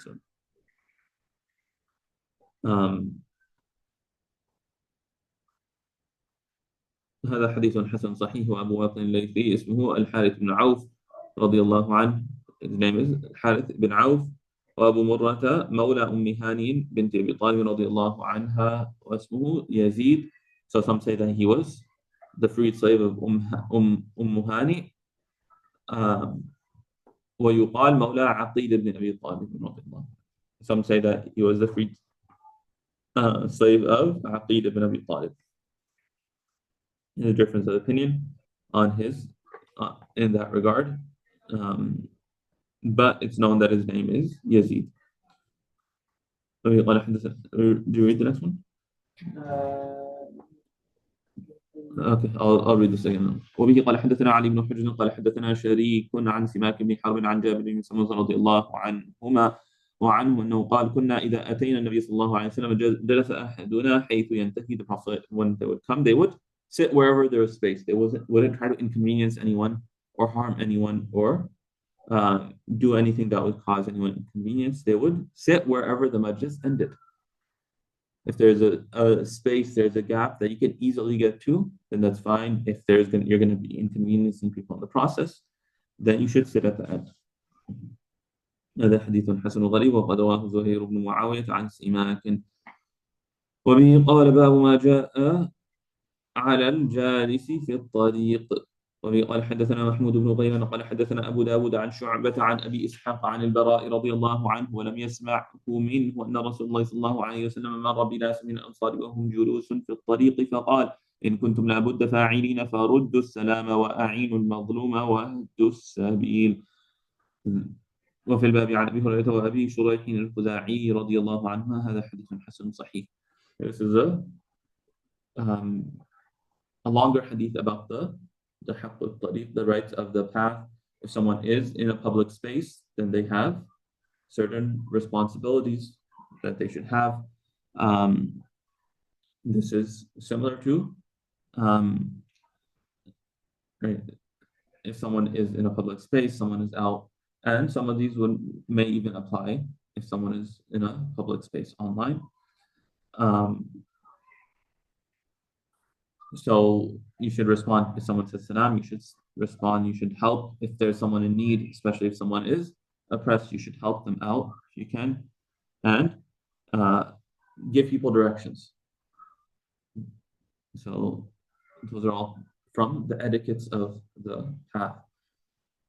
And so in every situation, we should know what the etiquettes are, what we are required to do. So we'll stop here for today. وصلى الله وسلم على نبينا محمد وعلى آله وصحبه وسلم.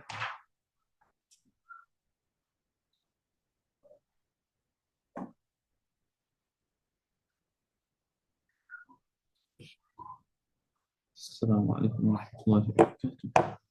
عليكم السلام ورحمة الله.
السلام عليكم ورحمة الله وبركاته.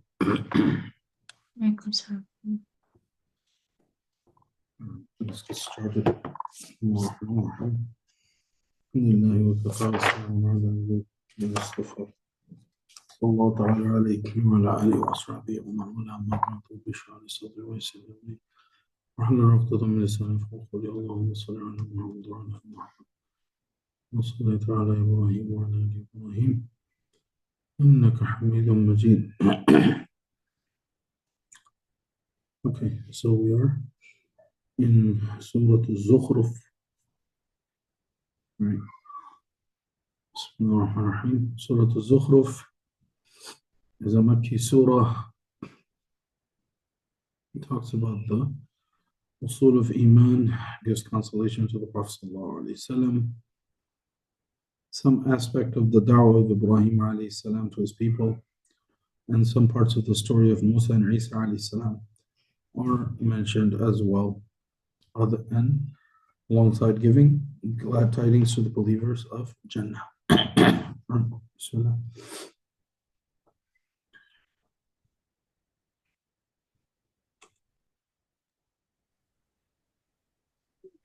بسم الله الرحمن الرحيم.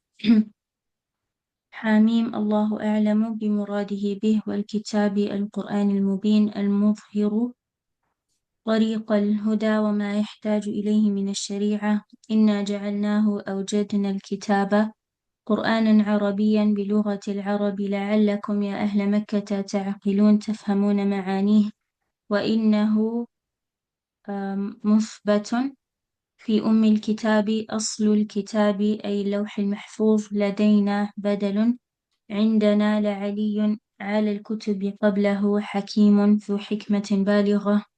أفنضرب نمسك عنكم الذكر القرآن صفحا إمساكا فلا تؤمرون ولا تنهون لأجل أن كنتم قوما مسرفين وكم أرسلنا من نبي في الأولين وما كان أتاهم من نبي إلا كانوا به يستهزئون كاستهزاء قومك بك. وهذا تسلية له صلى الله عليه وسلم. فأهلكنا أشد منهم من قومك بطشا قوة ومضى سبق في آيات مثل الأولين صفتهم في الإهلاك فعاقبة قومك كذلك. Hamim, Allah knows what's intended by the clear book, meaning the Quran, the one that makes the path of guidance clear, and what is required of it from the Sharia. Certainly we have made it, like brought the book into being. We have made it a Quran in Arabic, in the language of the Arabs, so perhaps you, O people of Mecca, will understand its meanings. And indeed, it is established in the master record, the original book, meaning the preserved tablet. With us, لدينا is the badal, highly esteemed,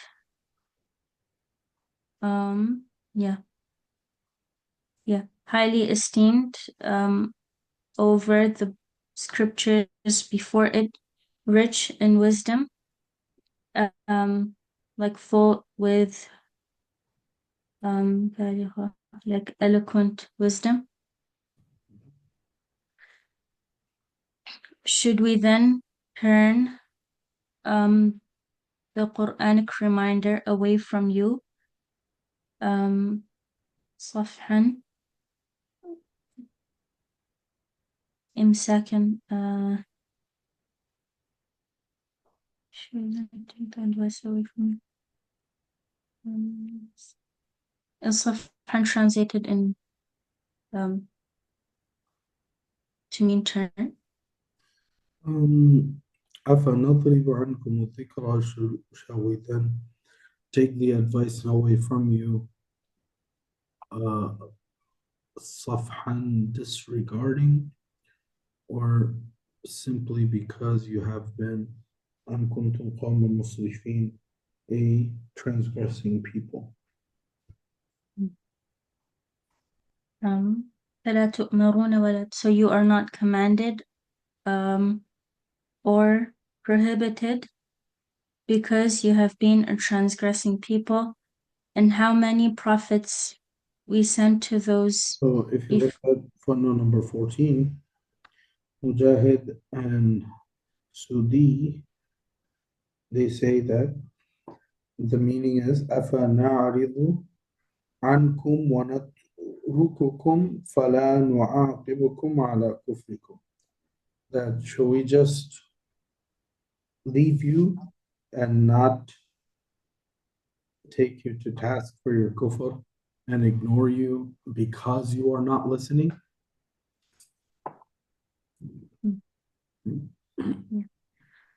وَكَمْ أَرْسَلْنَا, how many prophets we sent to those before, but no prophet ever came to them without being mocked, like your people, like the mocking of your people to you, and this is a consolation to the Prophet sallallahu alaihi wasallam.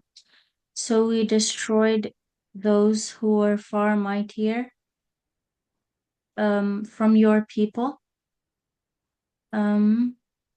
وَمَضَى, and the examples of their predecessors have already been related in previous verses. سبق في آيات, meaning their description in destruction and the consequence of your people will be similar. ولئن لام قسم سألتهم من خلق السماوات والأرض ليقولن حذف منه نون الرفع لتوالي النونات وواو الضمير لالتقاء الساكنين خلقهن العزيز العليم. آخر جوابهم أي الله ذو العزة والعلم. زاد تعالى الذي جعل لكم الأرض مهدا فراشا كالمهد للصبي وجعل لكم فيها سبلا طرقا لعلكم تهتدون إلى مقاصدكم في أسفاركم والذي نزل من السماء ماء بقدر أي بقدر حاجتكم إليه ولم ينزله طوفانا فأنشرنا أحيينا به بلدة ميتا كذلك أي مثل هذا الإحياء تخرجون من قبوركم أحياء. ولئن, and if you ask them, the lamb here is the lamb of taking an oath. If you ask them who created the heavens and the earth, they will certainly say, the Almighty, the All-Knowing did. لَيَقُولُنَّ, so the noon of Rafa was omitted, because like the noons coming together one after the other. Yeah, because it was يقولون, right? With its original noon, and then the noon thaqila was added, so that waw dropped off because you have two noons, or the noon drops off because you have two noons together, and then you have the waw of dhamir also drop off because you have the first noon of the noon shadda with the sukoon, and you have the waw with the sukoon as well, and you're left with yaqulunna. ليقولون, they will certainly say the Almighty, the All-Knowing did. آخر جوابهم, this was the last of their response, meaning Allah, the possessor of honor and knowledge, and Allah added to that, He is the one who has laid out the earth for you, firashan, as a place of rest, as a bed. كالمهدي للصبي, like a bed for the young boy, young child. And set in it pathways for you so that you may find your way to your destinations in your travels. and He is the one who sends down rain from the sky in perfect measure, meaning the amount that you need, and He did not send it down as a storm, with which we give life to a lifeless land. Meaning similar to this bringing to life, you will be brought forth from the graves as living. والذي خلق الأزواج الأصناف كلها وجعل لكم من الفلك السفن والأنعام كالإبل ما تركبون. حذف العائد اختصارا وهو مجرور في الأول أي فيه منصوب في الثاني لتستووا لتستقروا على ظهوره. ذكر الضمير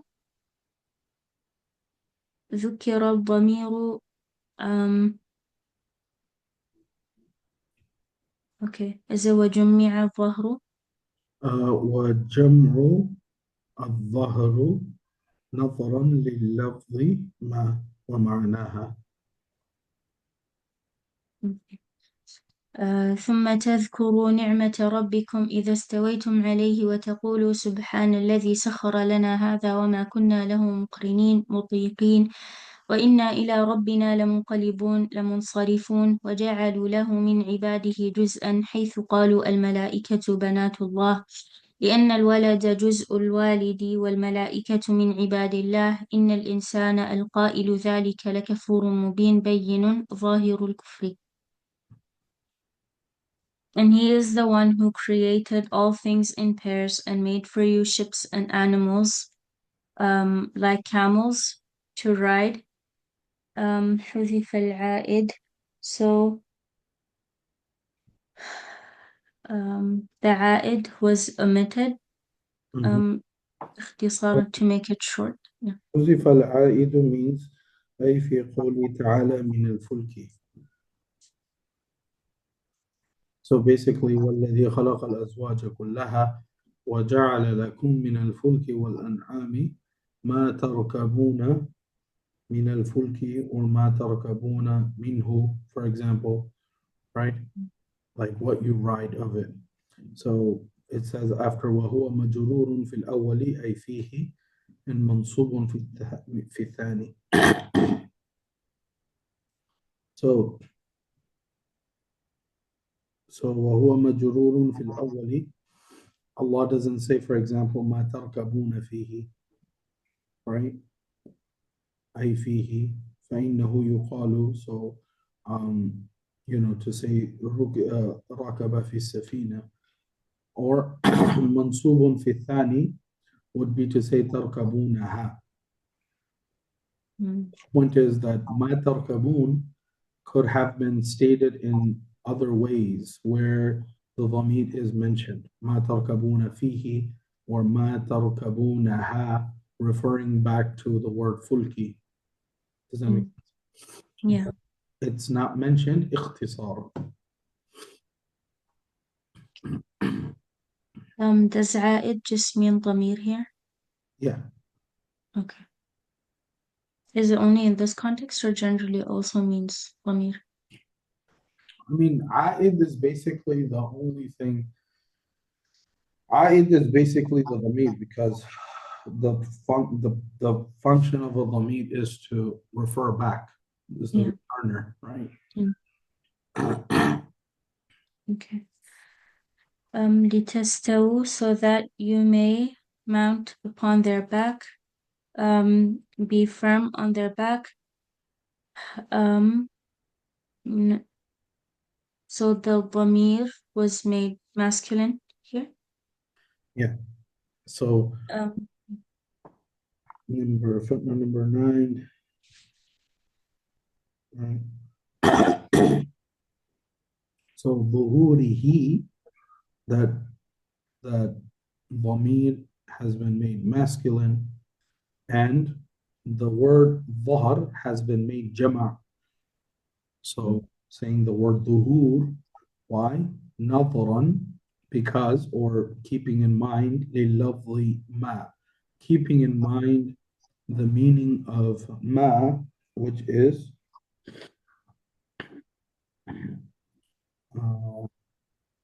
ما تركبون, basically.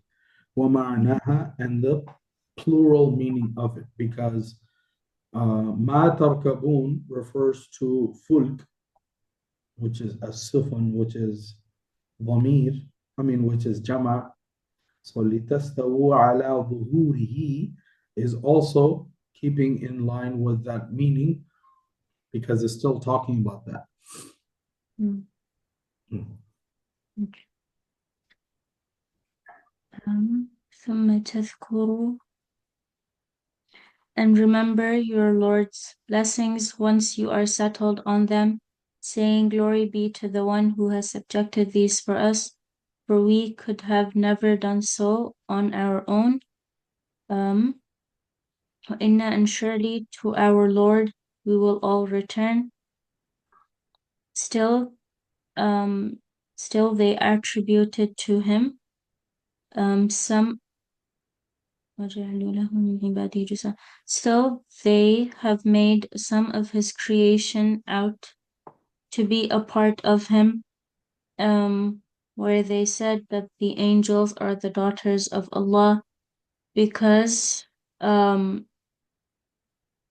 child is a part of the parent, and the angels are from the servants of Allah.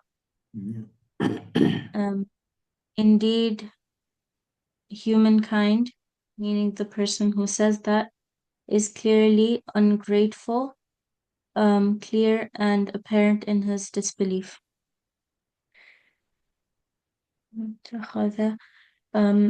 بمعنى همزة الإنكار والقول مقدر، أي أتقولون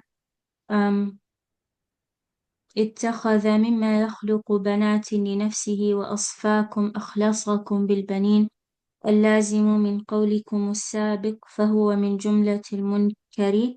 وإذا بشر أحدهم بما ضرب للرحمن مثلا جعل له شبها بنسبة البنات إليه لأن الولد يشبه الوالد. المعنى إذا أخبر أحدهم بالبنت تولد له ظل صار وجهه مسودا متغيرا تغير مختم وهو كظيم ممتلئ غما، فكيف ينسب البنات إليه تعالى عن ذلك. أو همزة الإنكار وواو العطف لجملة أي يجعلون لله من ينشأ أي يربى في الحلية الزينة وهو في الخصام غير مبين مظهر الحجة لضعفه عنها بالأنوثة. وجعلوا الملائكة الذين هم عباد الرحمن إناثا أشهدوا حضروا خلقهم ستكتب شهادتهم بأنهم إناث ويسألون عنها في الآخرة فيترتب عليها العقاب.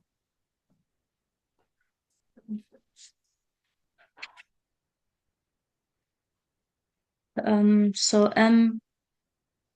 gives the meaning of the Hamza used to reject.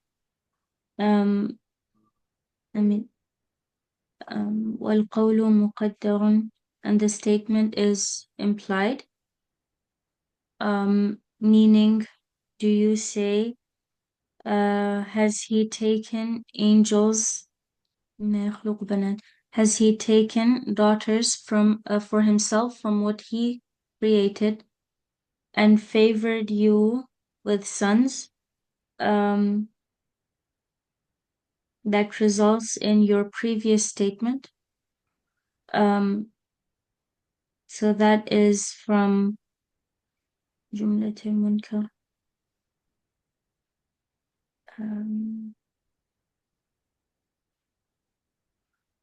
So this is part of The wrong statement. sorry? It's part of the wrong statement. Yes, So, okay. The ayah is has Allah taken angels as daughters for himself, or has he taken angels as his daughters from what he created? وَأَصْفَاكُمْ and favored for you sons. And this is اللَّازِمُ مِنْ قَوْلِكُمْ السَّابِقُ. This is the inference from their previous statement, which is Allah has taken the angels as his daughters, or the daughters of the angels of Allah. That's kind of the inference from their previous statement, which is فَهُوَ مِنْ جُمْلَةِ الْمُنْكَرِ. So this is still part of that. It's still a wrong statement, because if you say that Allah has taken daughters for himself, or Allah has taken angels as his daughters, and you don't favor daughters for yourselves, does that mean Allah has favored sons for you and daughters for himself, which is wrong to begin with, because Allah hasn't taken any children.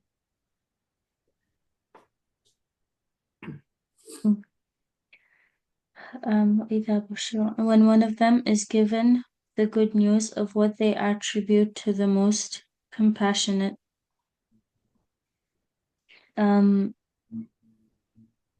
جعل له شبها, they made a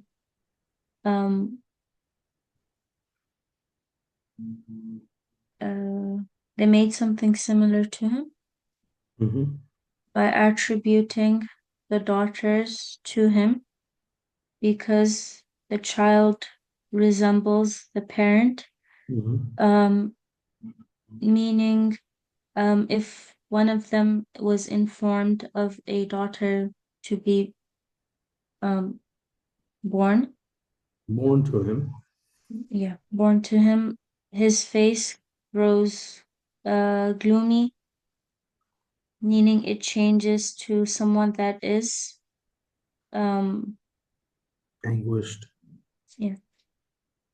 وهو كظيم, as he suppresses his rage, filled with grief. So how can the daughters be attributed to him? تعالى عن ذلك, he is exalted from that.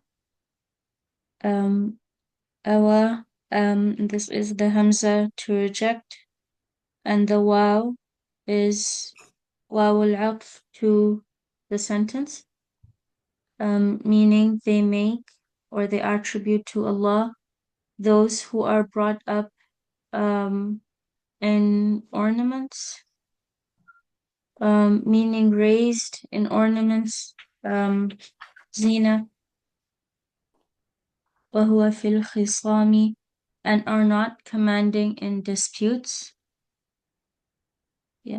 مظهر الحجة, make their argument apparent,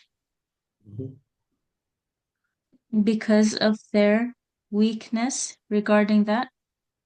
بالأنوثة. I'm not sure what this means. Well,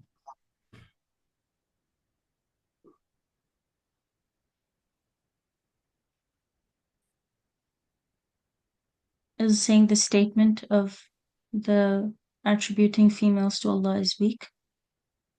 no, it's talking about the word. It's talking about the word mu'min.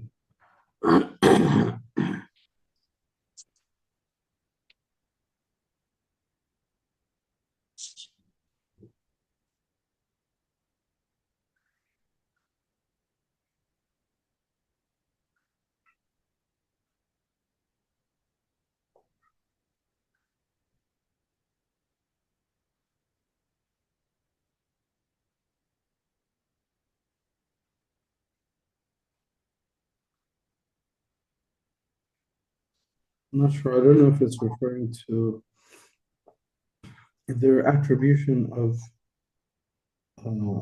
daughters to Allah is supposed to be how they think about females, and therefore attributing that weakness to Allah. Not sure if it's referring to that. Continue. Let me see if I can. وَجَعَلُوا الْمَلَائِكَةَ still they have labeled the angels who are the servants of the most compassionate as female. Did they witness their creation? Their statement will be recorded.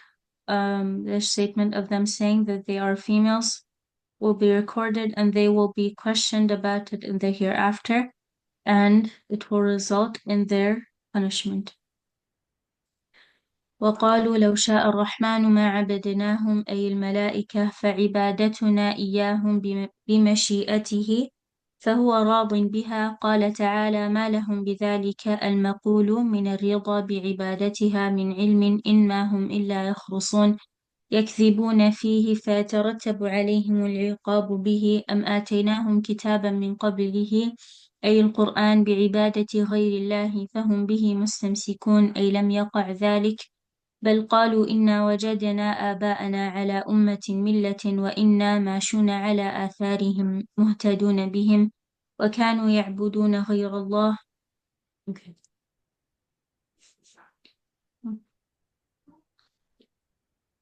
And they argue, had the most compassionate willed, we would have never worshipped them, meaning the angels, so our worshipping of them is by his will, so he is pleased with that. Allah said they have no knowledge of this statement that he is pleased with its worship. They do nothing but lie regarding that, and this will result in their punishment. Or have we given them a book before this Quran of worshipping other than Allah, to which they are holding firm, meaning that did not happen. In fact, they say we found our forefathers following away a religion, and we are following and we are Mashuna literally walking. And we are following and walking in their footsteps. We are guided by their footsteps, and they used to worship other than Allah. So this للدور فيه عن هذه الأنوثة, according to the Tafsir, is attributing the female to not be strong in being able to dispute or argue. So that forcefulness is not found, in them, which is found in the men. So all of these are rhetorical, because if you look at the translation, it's more so Allah saying that you, first of all, you attribute something absurd to Allah, which is Allah has children. Second of all, you attribute that to Allah which you yourself would not like, or you yourself do not want to attribute it to yourself, which is to have daughters. So is it the case that you are taking for yourself sons, and you are attributing daughters to Allah, and the daughters whom if you are given the news about, then you become gloomy because you didn't want daughters, but then you attribute to Allah the ones who are brought up in ornaments, who kind of live like a more privileged or pampered lifestyle, and who are not commanding in disputes, right? In other words, you take for yourself which you consider to be the stronger, and you attribute to Allah which you consider yourself the weaker, right? In other words, you wouldn't want daughters for yourself, so you leave that to Allah, which is absurd, but then it's also, it's absurd after the fact that you are attributing anything to Allah in the first place. Does that make sense? Yeah. And on top of that, you are also attributing the ones that you yourself would not take, right? Mm. Okay. وكذلك ما أرسلنا من قبلك في قرية من نذير إلا قال مترفوها متنعموها مثل قول قومك إنا وجدنا آباءنا على أمة ملة وإنا على آثارهم مقتدون متبعون قل لهم أتتبعون ذلك ولو جئتكم بأهدى مما وجدتم عليه آباءكم قالوا إنا بما أرسلتم به أنت ومن قبلك كافرون قال تعالى تخويفا لهم فانتقمنا منهم أي من المكذبين للرسل قبلك فانظر كيف كان عاقبة المكذبين. Similarly, whenever we sent a warner to a society before you, its elite would say متنعموها, those that were like wealthy and blessed, would say similar to what your people are saying, that we found our forefathers following a way, meaning a religion, and we are walking in their footsteps. We are following them. Say to them, do you follow? Yeah. Do you follow that even if what I brought you with is better guidance than what you found your forefathers practicing? They replied, they said, we totally reject whatever you whatever you have been sent with. أنت ومن قبلك أرسلتم. We totally reject what you and those before you have been sent with. And Allah said to cause fear in them. So we inflicted punishment upon them, meaning upon those who rejected the messengers before you. See then what was the fate of the deniers.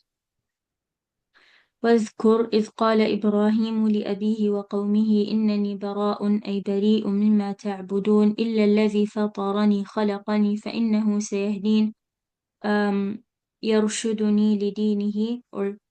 يرشدني لدينه وجعلها أي كلمة التوحيد المفهومة من قوله إنني إلى سيهدين كلمة باقية في عقبه ذريته فلا يزال فيهم من يوحد الله لعلهم أي أهل مكة يرجعون عما هم عليه إلى دين إبراهيم أبيهم بل متعت هؤلاء المشركين وآباءهم ولم أعاجلهم بالعقوبة حتى جاءهم الحق القرآن ورسول مبين مظهر لهم الأحكام الشرعية وهو محمد صلى الله عليه وسلم ولما جاءهم الحق القرآن قالوا هذا سحر وإنا به كافرون وقالوا لولا هلا نزل هذا القرآن على رجل من القريتين أي أية منهما عظيم أي الوليد بن مغيرة بمكة وعروة بن مسعود الثقفي بالطائف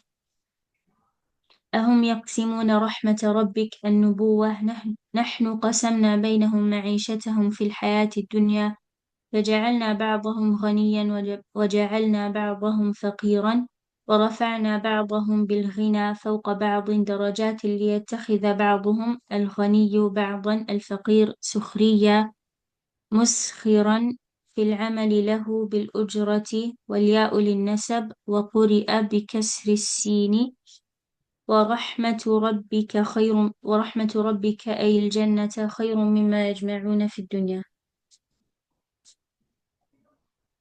Remember when Ibrahim declared to his father and his people, I am totally free of whatever you worship, except the one who originated me, created me, and he will surely guide me to his religion. And he left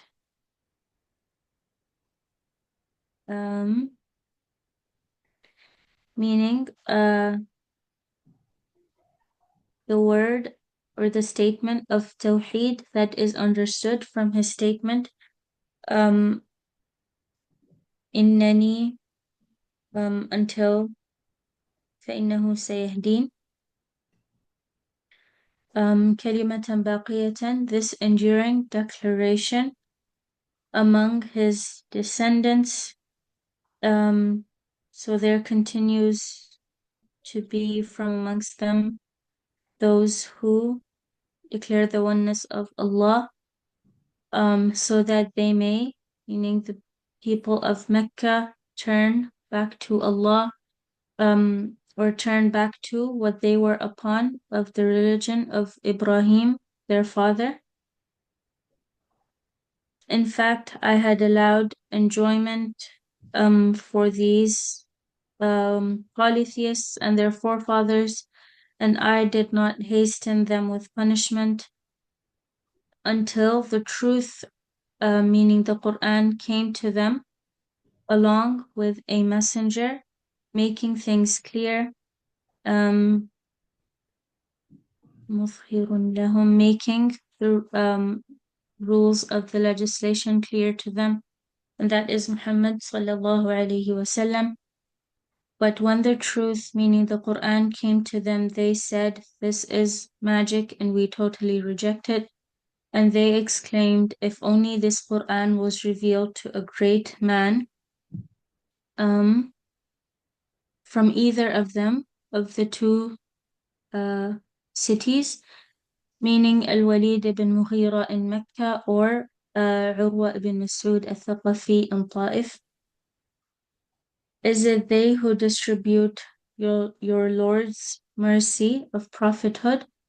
We have distributed their livelihood among them in this worldly life.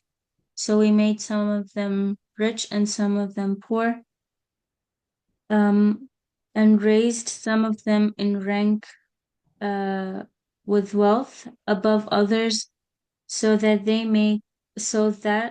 some may employ, meaning the rich may employ others, meaning the poor, in service.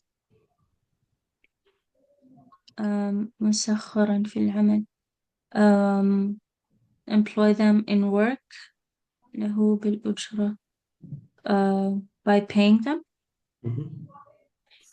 And the ya in Sukhriya is for attribution, and it has been read Sikhriyan as well.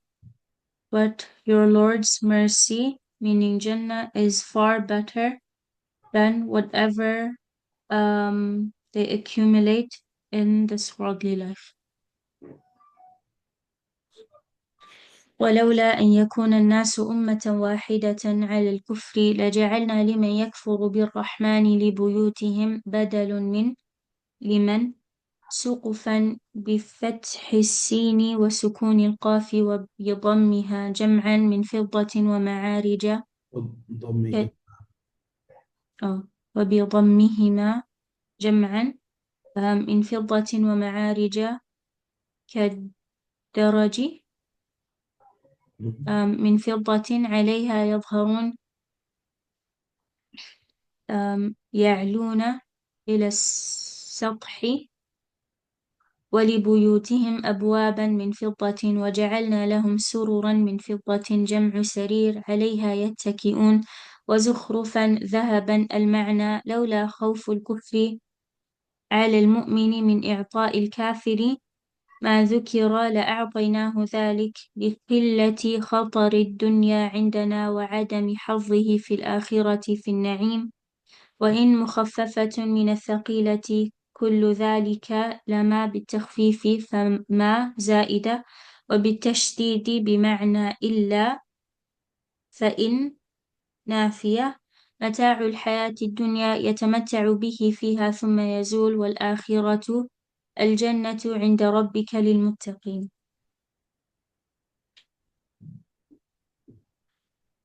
Were it not that people might become one community upon disbelief, we would have supplied the homes of those who disbelieve in the most compassionate,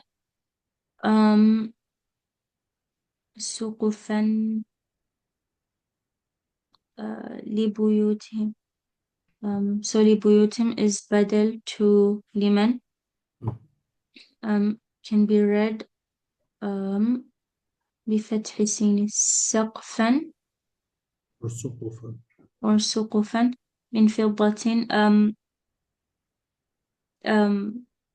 silver roofs, and silver stairways to ascend to the roofs, ولبيوتهم, as well as silver gates, and made for them thrones of silver to recline on. And sururan is the plural of sarir. Zukhrufan, and ornaments of gold, meaning, had it not been for the fear of disbelief for the believer, of giving the disbeliever what was given, we would have given him that.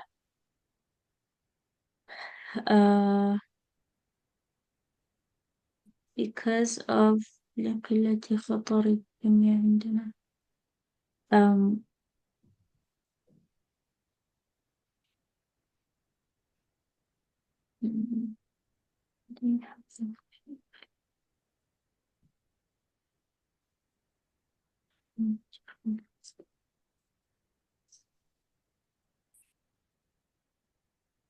Because the worldly life is not of much value to us. وعدم حظه في الآخرة في الآخرة في النعيم. the lack of a share in the akhirah in blessings.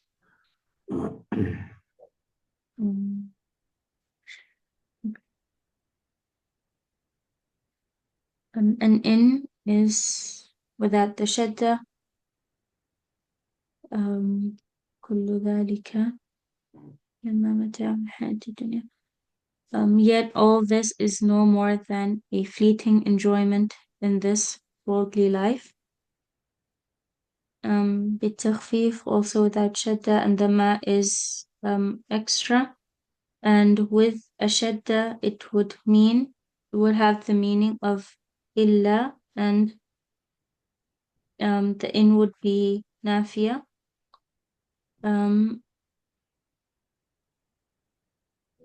Where they enjoy and then it will perish, but the hereafter, meaning Jannah with your Lord, is only for those who are mindful of Him. Okay, so ayah number 32 is it they who allocate the mercy of your Lord, we have allocated among them their livelihood in the worldly life, and have raised some of them over others in ranks, so that some of them may put some others to work. And the mercy of your Lord is better than what they accumulate. Right. And if it was not, were it not that people might be tempted to become one community of disbelievers, we would have supplied the homes of only those who disbelieve in the most compassionate with silver roofs and silver stairways to ascend. This Khattab's translation, and it makes it more clear that if, and this is the al-ma'na, that if it wasn't for the fear of the kufr of believers by giving the kafir what had been mentioned, that only the people who disbelieve are going to get this, لَأَعْطَيْنَاهُ ذَلِكَ, then we would have given them. Why? Because by Allah, there is no there's no izzah, there's no value of the world. Allah does not value the world in any way. And there's obviously a lack of share for the disbelievers in the akhirah in terms of blessings. Right? So instead of having something as drastic where the believers get nothing and the disbelievers get all of this, right? If it wasn't for the fact that people might have left the deen for that, then that would have happened. But what happens instead is that Allah gives more or less to believers and non-believers. Does that make sense? Yeah. And all of it is obviously just for fleeting enjoyment, and the ones who will truly enjoy are the ones who are fearful of Allah, fearful of Allah in the hereafter. All right.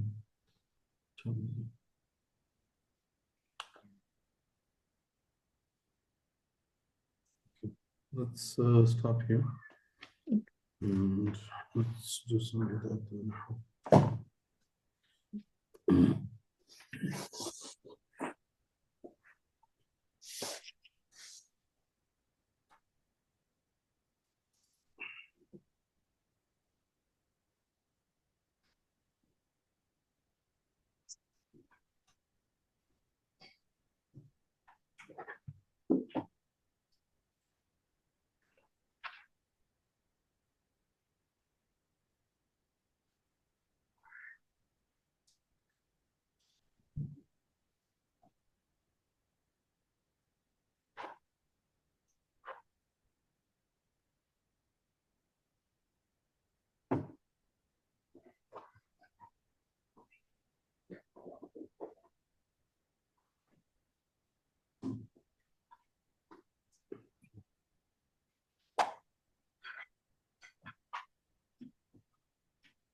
All right. Bismillahirrahmanirrahim.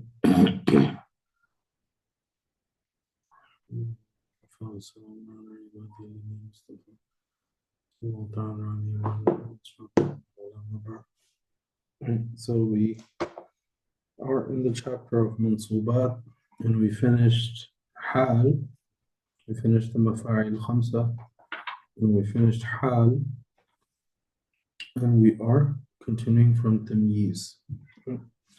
So this is page 125, تفصيل التمييز. بسم الله الرحمن الرحيم. فصل التمييز هو نكرة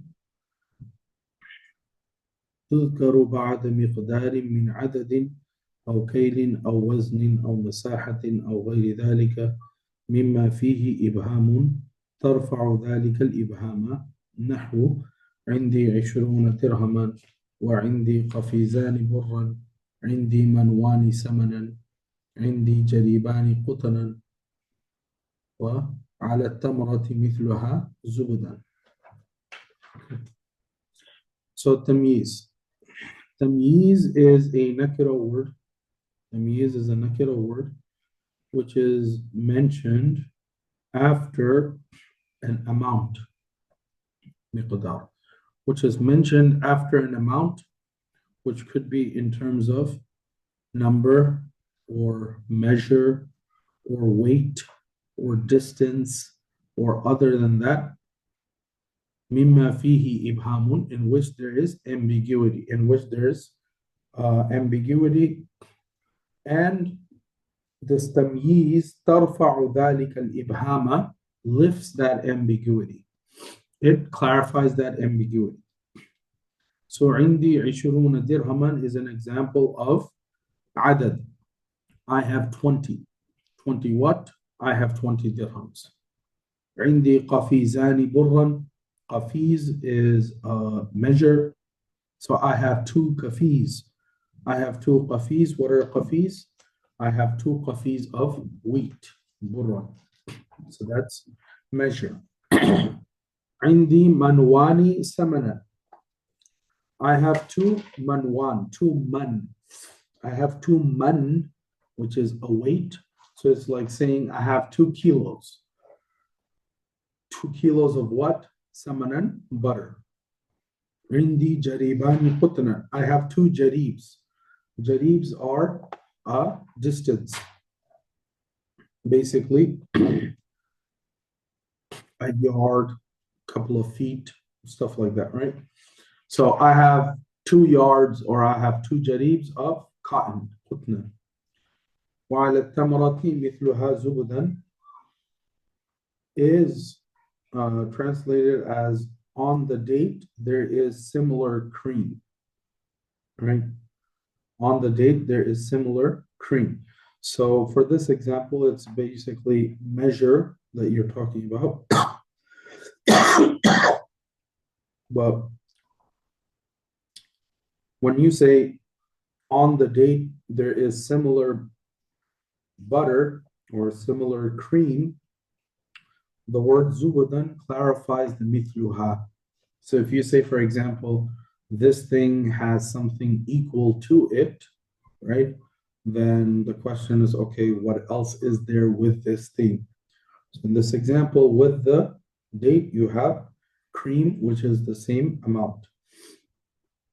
And it mentions at the bottom of page 125 that qafiz is 501, qafiz is 528 liters. Man is a unit of measurement using during the Ottoman Empire. Jarib is a measurement for measuring distance. Some say that it could be the equivalent of acres. Okay. So tamyiz, simply put, can come to lift some of the ambiguity of a statement when it comes to things like number, weight, measure, distance, and so on. And hal, obviously, is something that explains the condition of the fa'il, maf'ul, or both, right? وقد يكون عن غير مقدار نحو هذا خاتم حديدا هذا سوار ذهبا. Okay, so it can also occur, وقد يكون, tamyiz can also occur for something that is to do with something else other than number, basically, other than amount. Okay. وقد يكون عن غير مقدار, that tamyiz can also occur without mentioning an amount. And usually it appears in the mudaf ilayh structure. All right. Or it could appear as a tamyiz, mumayyiz tamyiz structure. So for example, هذا خاتم حديدا. هذا خاتم حديدا. This is an iron ring. خاتم حديدا. This is an iron ring, or this is a ring made out of iron. So when you say حديدا, you clarify what the ring is made out of. هذا سوار ذهبا. This is a bracelet of gold. So when you say bracelet, you also clarify what the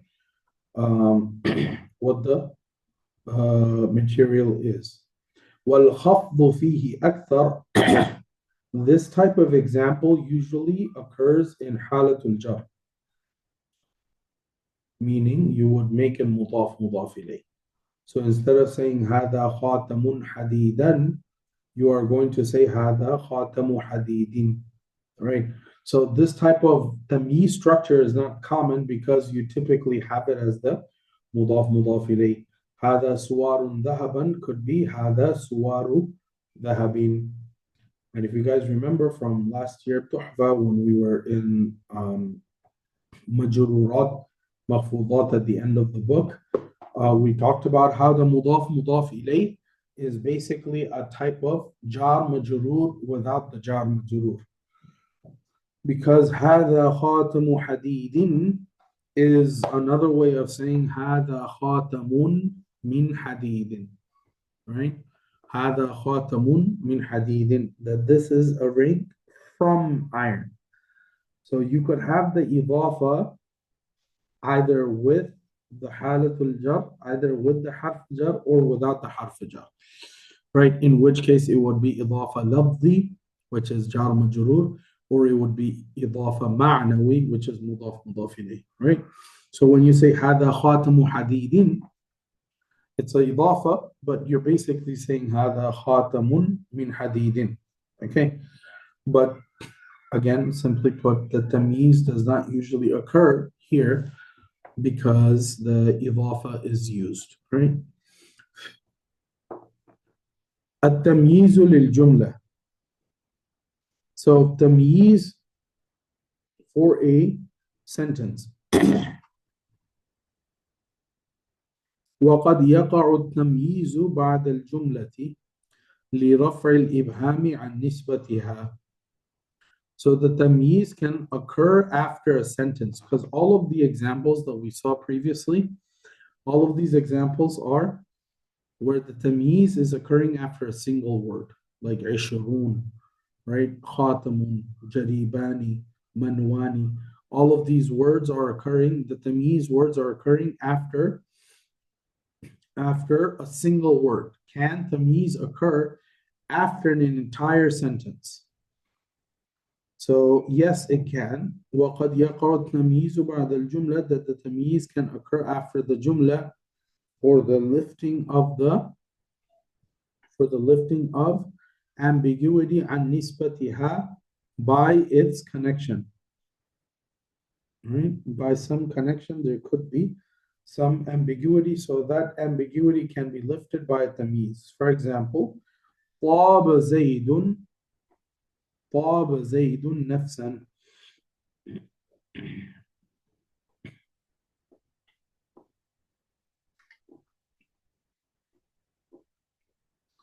طاب زيد نفسا, which is Zayd is good as a person, or personally he's good. So when you say طاب زيد, and then when you say نفسا, you're clarifying in what way he is good. Or you say طاب زيد علما, Zayd is good in terms of knowledge. You're clarifying a whole sentence. Or طاب زيد أبا, right? Zayd is good as a father. So you're clarifying how he is good. And that's all there is to tamyiz. Tamyiz is very simple. And the biggest difference between tamyiz and hal is the fact that one comes to clarify the state of a fa'il, maf'ul, or both. The other one comes to clarify some ambiguity regarding number, measure, weight, distance, and so on, right? So if you think along those lines, it's not going to be difficult to keep them separate. Now, the next one is mustathna, tafsil al-mustathna, and this is the one that has a lot of details. So the goal this week, inshallah, will be to finish this chapter. So tomorrow and Wednesday, inshallah, we're going to do Hidayatul Nahu, so that we could finish not just Mustathna, but the remaining 3-4 Mansubat up until Al-Maqsad al-Thalith al-Majrurat, which is on page 142. Right, so it's not that much. So just to kind of conclude it, so we don't have to leave it somewhere in the middle. And we'll continue from Al-Maqsad al-Thalith al-Majrurat after the break, inshallah. And as I mentioned, the goal after the break, up until winter break, will be to get to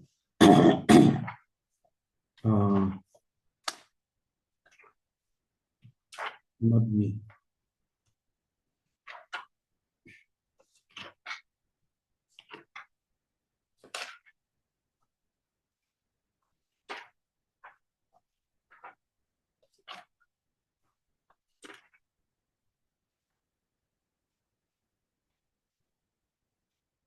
It's not that full.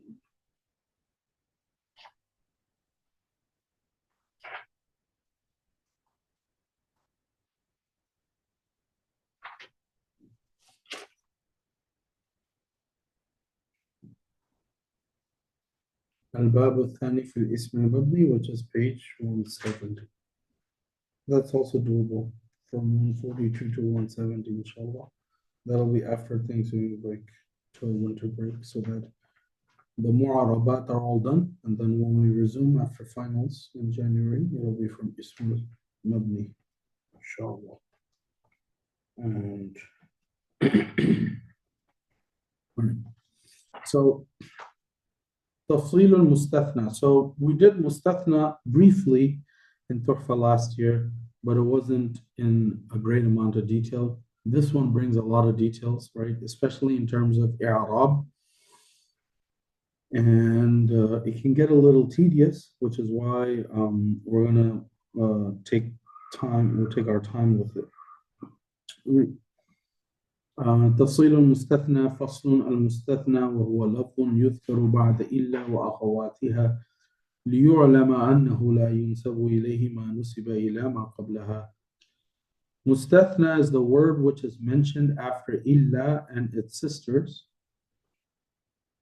so that it could be known that it is not connected to what is mentioned before, what is connected to before it. So what's after illa is not part of what's before illa. Simple as that.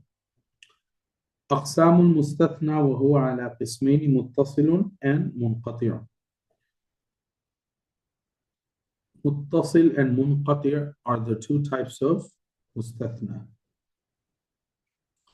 تعريف المستثنى المتصل وهو ما أخرج عن متعدد بإلا وأخواتها.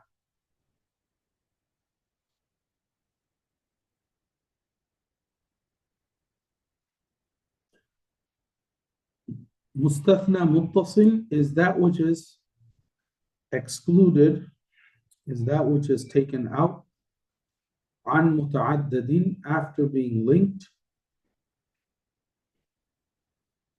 with illa and akhawatiha. Nahwu, ja'ani al-qawmu illa zaydan. The people came to me except Zayd. ومنقطع ويسمى منفصل. It's also known as mustathna munfasil as opposed to mustathna muttasil.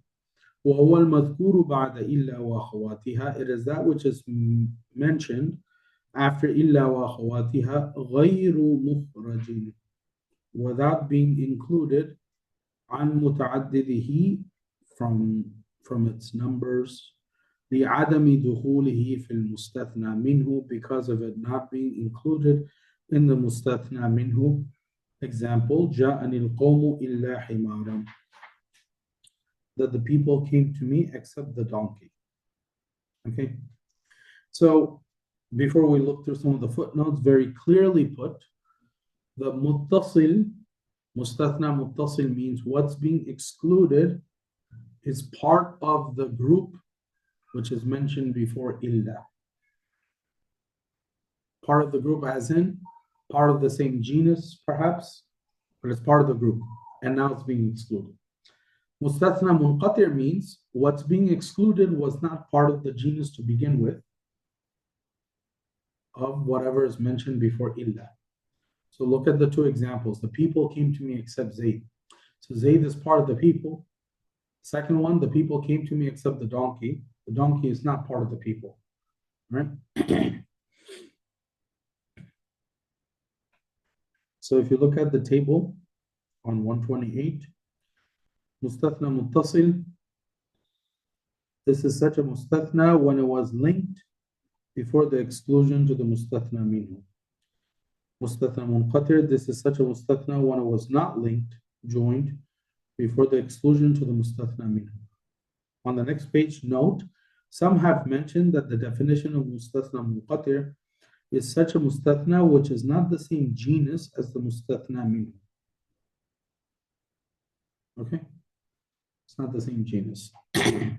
So that's one way to tell apart what's a mustathna munqati' and a mustathna muttasil. Right?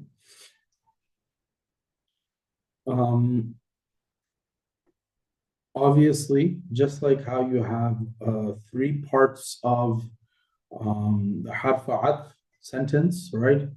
You have ma'tuf alayh, you have the harf atf, and then you have the ma'tuf, right? You have what is being connected to, and then you have the harf atf, which is doing the connecting, and then you have the ma'tuf, that which is being connected. So the ma'tuf is connected to the ma'tuf alayh, right? So in mustathna, you have the same thing. Mustathna, you have the same thing. You have the mustathna minhu, which is the thing from which you are excluding. You have the adatul istithna or the harf istithna, right? And then you have the mustathna. Mustathna, that which is being excluded. Does that make sense? So muttasil and munqati' is going to be defined as how you consider the connection or relationship between the mustathna and the mustathna minhu. If it's part of the same genus, then you would consider it muttasil. If it's not part of the same genus, you would consider it munqati'. Okay.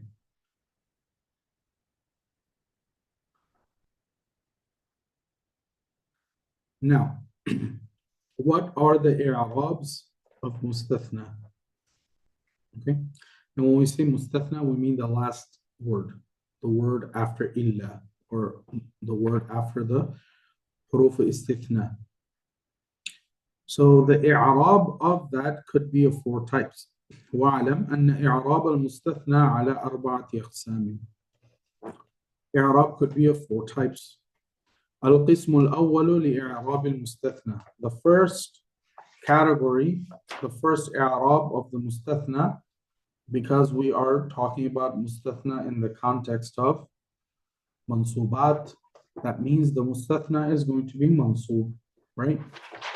So القسم الأول لإعراب المستثنى, the first type of i'rab for the mustathna, للقسم الأول خمس صور, and the first category of the i'rab has 5 scenarios. So this is kind of branching out. And the hukam وحكمه أن المستثنى كان منصوبا. The hukam is that the mustathna will be mansub. So like جاءني القوم إلا زيدان, for example. Zaydan is mustathna and Zaydan is mansub. Now you could have like multiple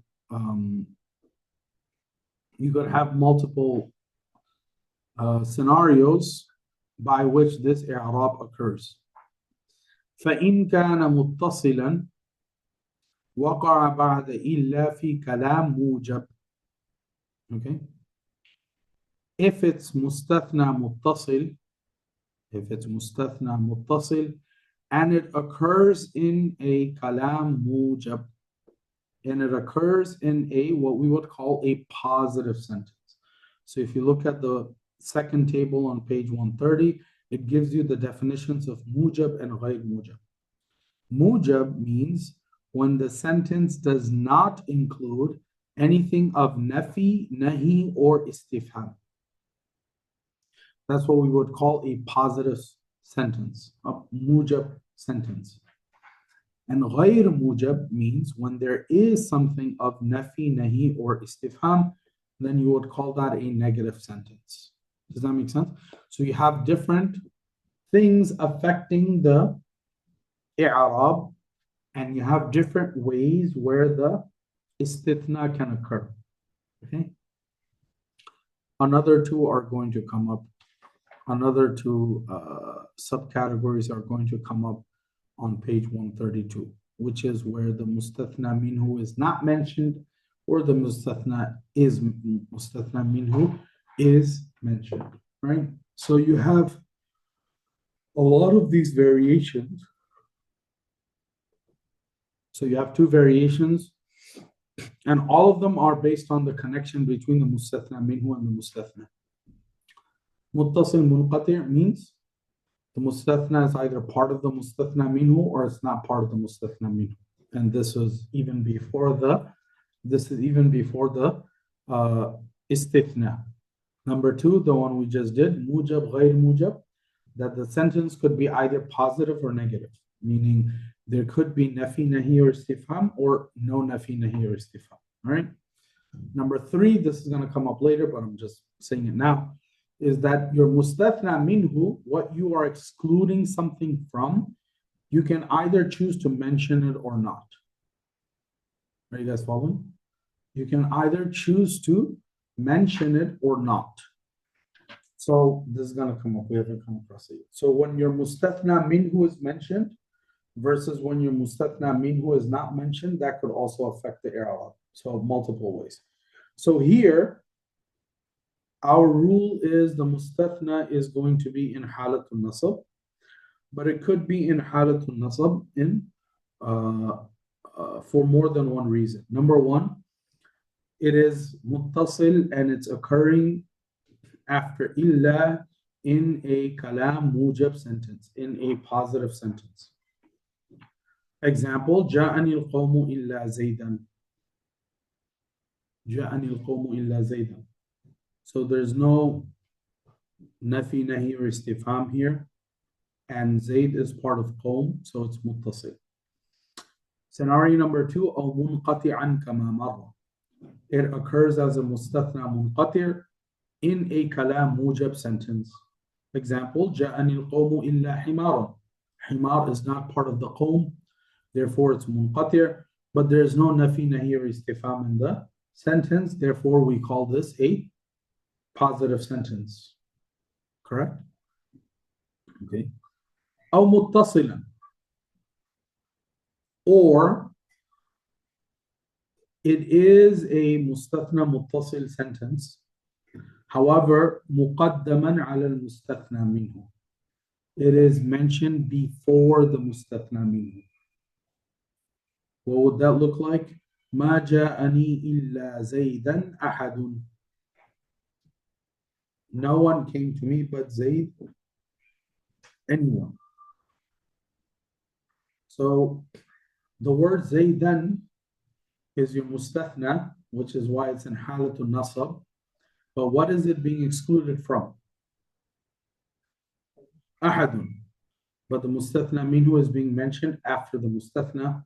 So this could also happen, but mustathna remains mansub. أو كان بعد خلا وعدا عند الأكثر. According to the majority of the grammarians, right, your istithna is occurring after the words khala and ada.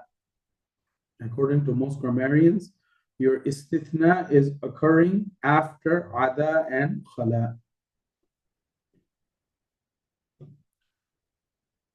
So these two words might look a little familiar because they're also part of the huruf jar. So majority consider them to be words of istithna, and some consider them to be part of the huruf jar, which is why عند الأكثر is mentioned. So what would that look like? Simply put, so جاءني القوم خلا زيدا. جاءني القوم عدا زيدا. Does that make sense? Scenario number 5. أو بعد ما خلا وما عدا وليس ولا يكون. Or occurring after the following phrases, ما خلا, ما عدا, ليس, and لا يكون. The mustathna, if it comes after any of these words, will still be mansub. نحو جاءني القوم خلا زيدا. جاءني القوم عدا زيدا. جاءني القوم ما خلا زيدا. جاءني القوم ما عدا زيدا. جاءني القوم ليس زيدا. جاءني القوم لا يكون زيدا. If it occurs in any of these ways, كان المستثنى منصوبا, the mustathna will be in حالة النصب. And this is the most common way that we learn it. Does that make sense? This is the most common way that we know it to occur. So some of these scenarios are more common than others. The first two are obviously the default examples that come with mustasna muttasil and mustathna munqati'. But it can also happen for other reasons, and the mustathna will still remain mansub. So that's the first i'rab of mustathna. The mustathna is in halatul nasab. Any questions?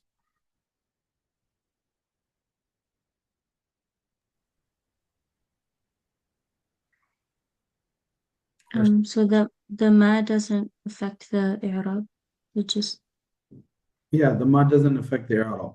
So this is according to this scenario. Right? So keep in mind that the first two scenarios where it's muttasil and it's munqati' and they come in a kalam mujab sentence, that means that if it comes in a kalam ghayr mujab sentence, if it comes in a negative sentence, then you might have the possibility of another i'rab. Does that make sense? So it's being mentioned specifically because when it is a negative sentence, it might be a little different. And this is what we see in this next one.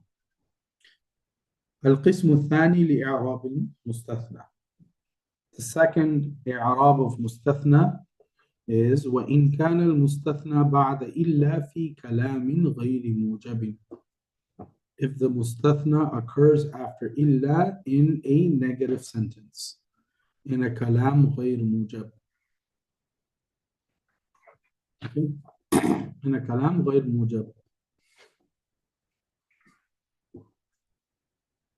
تعريف غير موجب, and غير موجب is وهو كل كلام يكون فيه نفي ونهي واستفهام والمستثنى منه مذكور. So غير موجب is a sentence in which there is nafi, nahi, and istifham. Nafi, nahi, or istifham. And the mustathna minhu is mentioned. Right? The mustathna minhu is mentioned. Because you could also drop the mustathna minhu. So when you have the mustathna occur after illa in a negative sentence, as opposed to a positive sentence, which is what we just did, يَجُوزُ فِيهِ الْوَجْهَانِ. You have two possibilities permitted. An-nasbu. The first one is also halatul nasab. So for example, جاءني القوم إلا زيدا. جاءني القوم إلا زيدا. That's a positive sentence. The negative of that would be ما جاءني القوم إلا زيدا. You could still say زيدا. You could still make the mustathna halatul nasab. This is one way of reading it. The second is وَالْبَدْلُ عَمَّا قَبْلَهَا وَهُوَ الْبَدْلُ الْبَعْضِ مِنَ الْكُلِّ. It is going to be the badal of whatever is before. And if you guys remember the i'rab of badal and mubdal minhu from last year in Tuhfa, badal takes on the same i'rab as the word before it, right? Which means your second possibility is that your mustathna is going to take on the i'rab of your mustathna minhu. So you could either say ma ja'ani ahadun illa zaydan, in which case your mustathna is still mansub, or you could say ma ja'ani ahadun illa zaydun. Ma ja'ani ahadun illa zaydun. And you could say zaydun because it is going to be considered the badal of ahadun. Make sense? So what you have to do is just keep apart in your mind the different scenarios. The first one is muttasil munqati', and it's mujab, it's a positive sentence, so it's mansub. The second one, it's ghayr mujab, it's a negative sentence, and the mustathna minhu is mentioned. And that gives you two possibilities. You could either keep it as nasab, or you could make it badal, which would mean that the mustathna has the same i'rab as the mustathna minhu. Does that make sense? So should I summarize all of this? So basically, if it's positive, if it's moving, there will always be some. Yeah. And if it's negative, you have two options. Yeah. Okay? So it's either mansub or negative. Take the i'rab of the mustathna minhu. But the concept of it being better does not add anything unique. All it does is basically gives you an option. Yeah, so if you take it as badal, then it takes the i'rab. You have the option of the i'rab of badal. Got it. Okay. So it's not mansub or dhamma, it's basically mansub or whatever comes before. Yeah, so which means that it could become mansub anyway, Yeah. or it becomes majrur because it'll depend on the badal.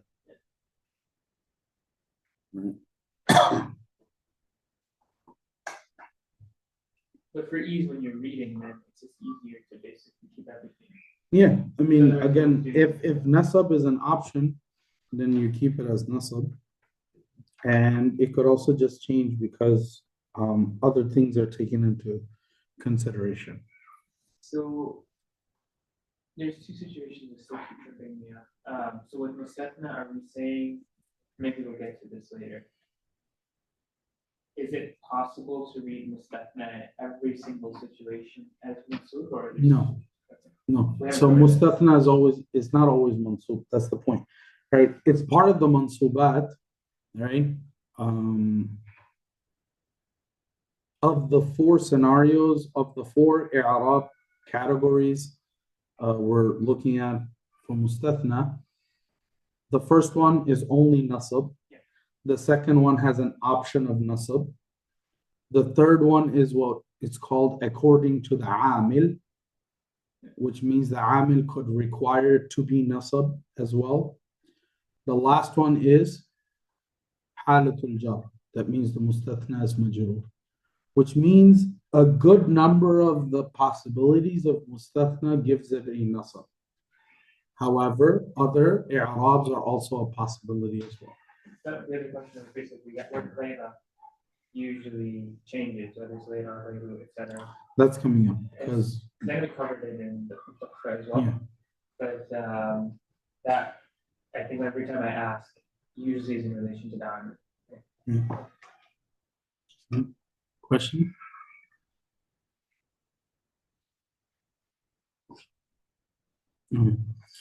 القسم الثالث لإعراب المستثنى. So the second one is very simple. The third one, the third إعراب of the مستثنى is وإن كان مفرغا. If it is مفرغ. Now what does مفرغ mean? بأن يكون بعد إلا. So مفرغ, if you look at the table on page 132, the first one, مفرغ means when the sentence does not include the مستثنى منه. And غير مفرغ means when the مستثنى منه is mentioned. So you have basically 6 ways that are affecting your i'rab. Does that make sense? Or you have 6 various combinations. Your sentence could either be muttasil or munqati'. Your sentence could either be positive or negative, or your sentence could either be including or not including the mustathna minhu. So you don't mention what you are excluding something from. That's what mufarragh and ghayr mufarragh mean. Okay? So this is where the third possibility of the i'rab comes in. وَإِن كَانَ مُفَرَّغًا, where the mustathna minhu is not mentioned. So مفرغا is بأن يكون بعد إلا, that it occurs after the word إلا in a negative sentence في كلام غير موجب, in a negative sentence, والمستثنى منه غير مذكور, and the مستثنى منه is not mentioned. كان إعرابه بحسب العوامل. The i'rab of your mustathna in this case is going to be based on the awamil. Okay. المثال للقسم الثالث. The examples are ما جاءني إلا زيد, ما رأيت إلا زيدا, وما مررت إلا بزيد. That's all according to the awamil. right? So if you look at the larger table on page 132, ما جاءني إلا زيد. In this example, the word Zayd is the mustathna. It's occurring in a غير موجب sentence, meaning negative sentence, and the mustathna minhu is not mentioned. Therefore, it is possible to be read according to the amil, in which, and in this case, that's marfu, because Zaydun is functioning as the fa'il. And no one came to me except Zayd. ما رأيت إلا زيدا. I didn't see anyone except Zayd. So this is another negative sentence. Mustathna minhu is not mentioned. So the word Zaydan, the mustathna, can be according to the amil, in which case it is a maf'ul. It's halatul nasab here, that I didn't see anyone except Zayd. So when you say ma ra'aytu illa Zaydan, right, you're saying ma ra'aytu an-nasa or ma ra'aytu al-qawma illa Zaydan, for example, but you're just not mentioning the mustathna minhu. The same reason, ma marartu illa bi Zaydin, right? It's negative sentence, mustathna minhu is not mentioned, so you could read it according to the amil because of the harf jar ba. And all of this is only if the mustathna occurs in a negative sentence and the mustathna minhu is not mentioned. Okay? So this is literally the only time your mustathna can have more than one option, meaning it can be marfu, mansub, or majroor. I mean, you can only be one of those options, but it's according to. It's going to be according to the amil, But you which can only be means, one of them. It's not like negative better before, right? It's not like going before with better where it could be. yeah, so the badal one is going to be, based on whatever the i'rab is, right? Which means it could be any one of them also, right? But that one is going to be, because it's badal, here is going to be according to the amil, what the amil is requiring, okay? Now, the fourth one is the one that gets a little tedious, because you are looking at the more complicated huruf of istithna. Okay? You are looking at the more complicated huruf of istithna. So, al-qismu al-rabi'u li-i'rab al-mustathna, the fourth category of i'rab for the mustathna, وَإِن كَانَ بَعْدَ, meaning if the mustathna occurs after the words غَيْرَ, siwa, and siwa'a, عند الجميع كان مجرورا, according to everyone, according to consensus, they will all be in halatul jar. Mustathna is going to be in halatul jar. So غير زيد, for example. وحاشا, and the word hasha is going to also be considered as a harf istithna, and the word after it is going to be majrur عند الأكثر, according to the majority of grammarians.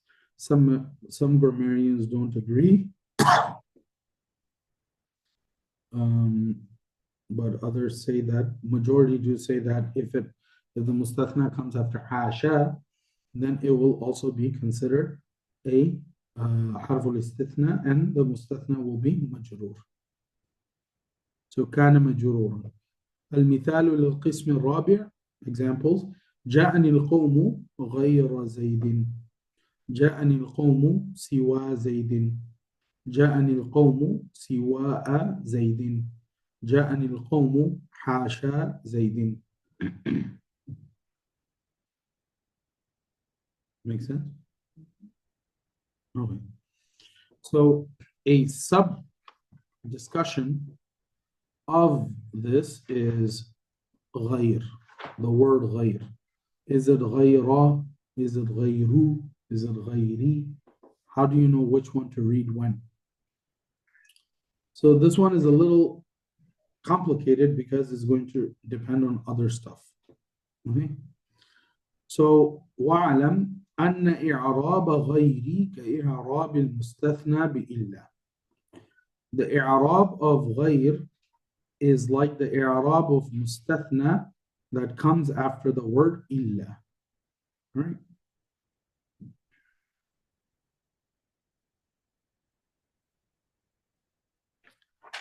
What does that mean? Let's read through the examples and then we'll read through the table that gives all of the examples and explains it. تقول جاءني القوم غير زيد.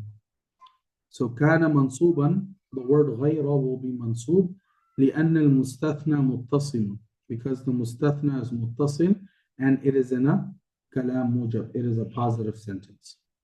جاءني القوم غير حمار, كان منصوبا لأن المستثنى منقطع. So غير is منصوب because the مستثنى is منقطع. Keep in mind, what are we having this follow?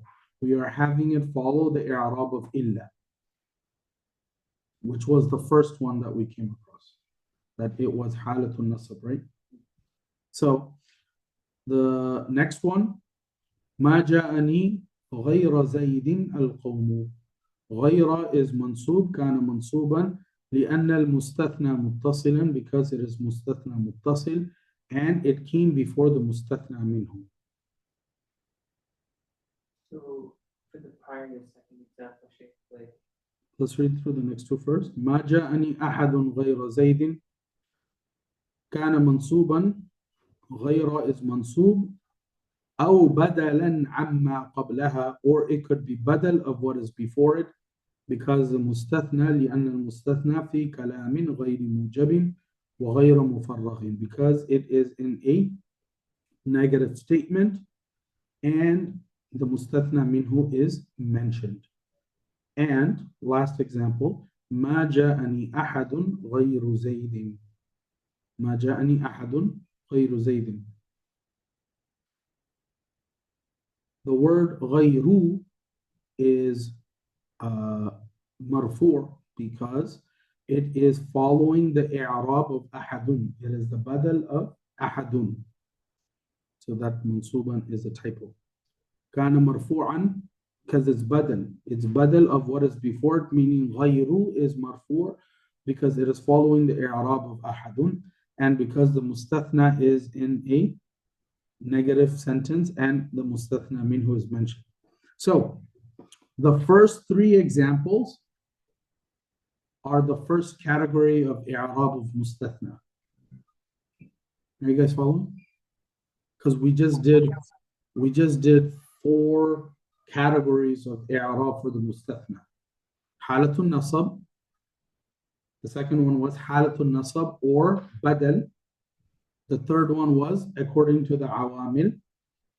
And the fourth one was jar, right? So you have 4 i'rab categories for the mustathna, and all of them we did through the example of illa. So for ghayra, when it comes specifically to the i'rab of the word ghayra, we're not talking about the mustathna, we're talking about the word ghayra. The word ghayra will follow the same 4 categories of i'rab of mustathna, meaning the first 3 examples are the same 3 examples that we came across for halatun nasab, which is the first category. So you can group them together. The next 2, right? The first 3 are the first category where mustathna is mansub.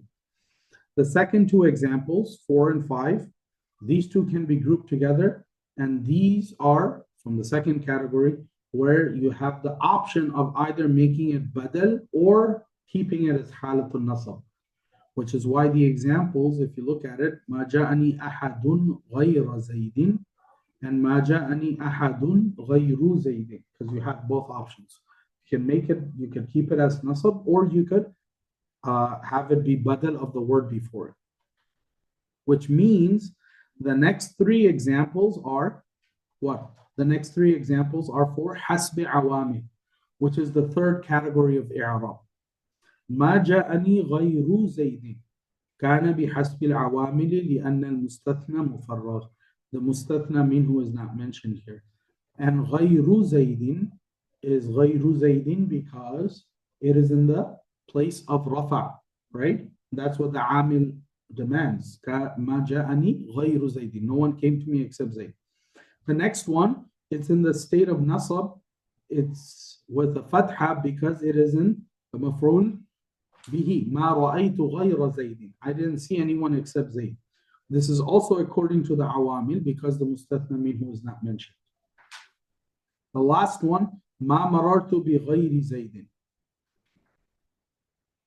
غيري has kasra because of the harf jarba, and that means it's according to the awamil. So examples 1, 2, 3 is the first i'rab of mustathna, which is nasab. Sentences 4 and 5 are i'rab number 2 of mustathna, which is mansub or badal. And number 6, 7, and 8 is according to the third category of i'rab of mustathna, which is hasbi awamil. Which one is not mentioned here? The majrur one. Why? Because the majrur one occurs after ghayra, siwa, and siwa'a. Ghayra is it's itself, right? So you don't need to worry about it. Which means when it occurs after ghayra, then it's going to be majrur, right? So look at all of the examples. Every single one of these examples, what is the i'rab of the mustathna, which is the last word of the sentence? مجرور. Majrur. Because any word that comes after ghayra is majrur, which means your mustathna is going to be majrur. These examples are specifically for you to know the i'rab of ghayra, whether it's ghayru, ghayra, or ghayri. The word after it is already going to be in halatul jar, which is the fourth category of i'rab. Now the i'rab of the word itself is going to be based on the other three categories of i'rab of mustathna. Make sense? So it's a little tedious, but once you realize what it's following, you see where it's coming from. That okay, the typical mustathna occurs after illa, and it can have one of four categories of i'rabs: mansub, or mansub and badal, or according to the awamil, or majrur. Right? So ghayra happens to be already part of the number 4 category, which is any word that comes after ghayra is going to be majrur. So the word ghayra itself is going to be dictated by the same 3 categories that came before it.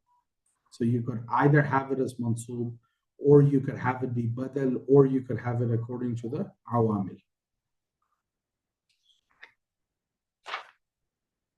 Does that make sense? Yeah.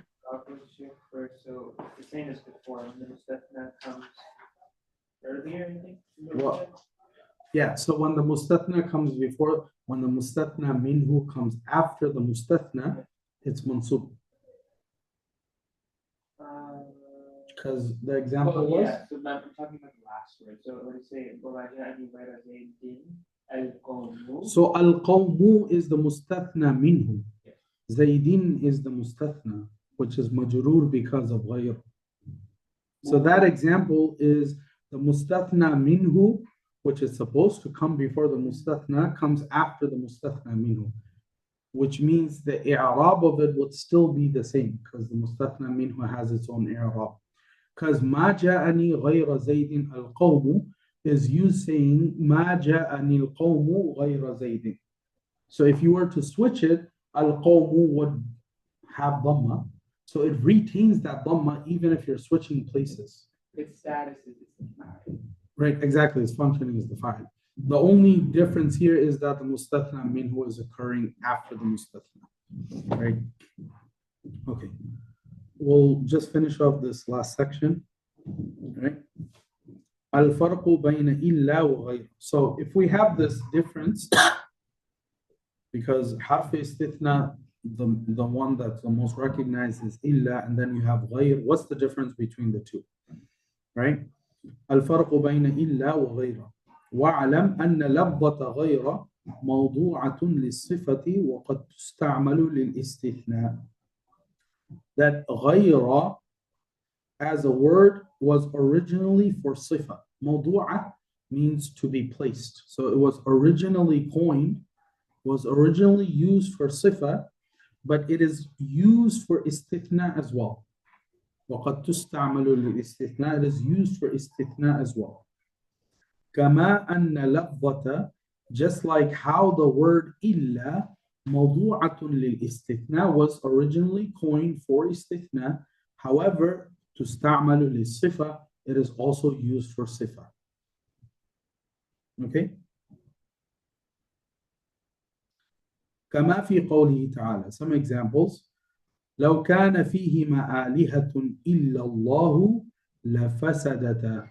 That if there had been in the heavens and earth any other God but Allah, in other words, other than Allah, آلهة غير الله لفسدتا, there would have been absolutely fasad. Does that make sense? So this is,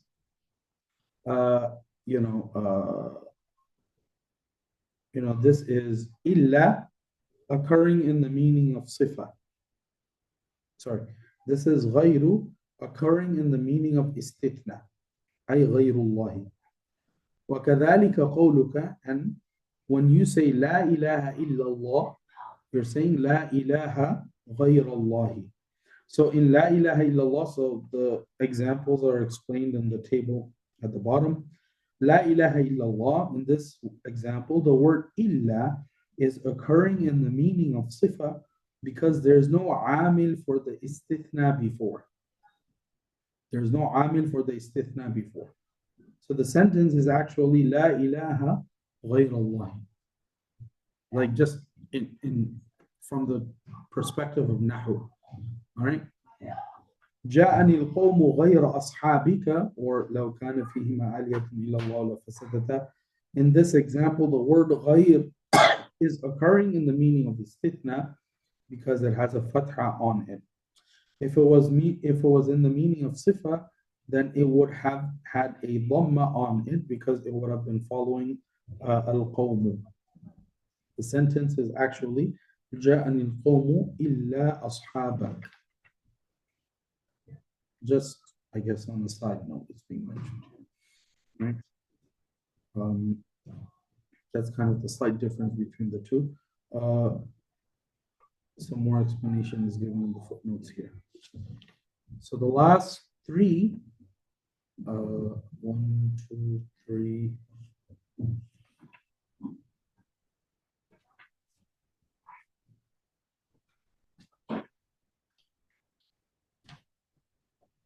The last one we did 5, 6, 7, 8. 9, 10, 11, 12. Yeah. So the last 4 of the mansubat obviously are easy, but there is some extra details added to the la li nafil jins. It gets a little complicated, but again, we'll just read through it. They're just the opposites of what had been mentioned in the Marfu'at chapter, right? And if not tomorrow, then inshallah on Wednesday, we should be able to do this, inshallah. Right? Jazakallah. Subhanallah wa bihamdihi, subhanallah wa bihamdihi, ashhadu an la ilaha illallah, astaghfiruka wa atubu ilayk. Assalamu alaikum wa rahmatullah. عليكم السلام ورحمة الله.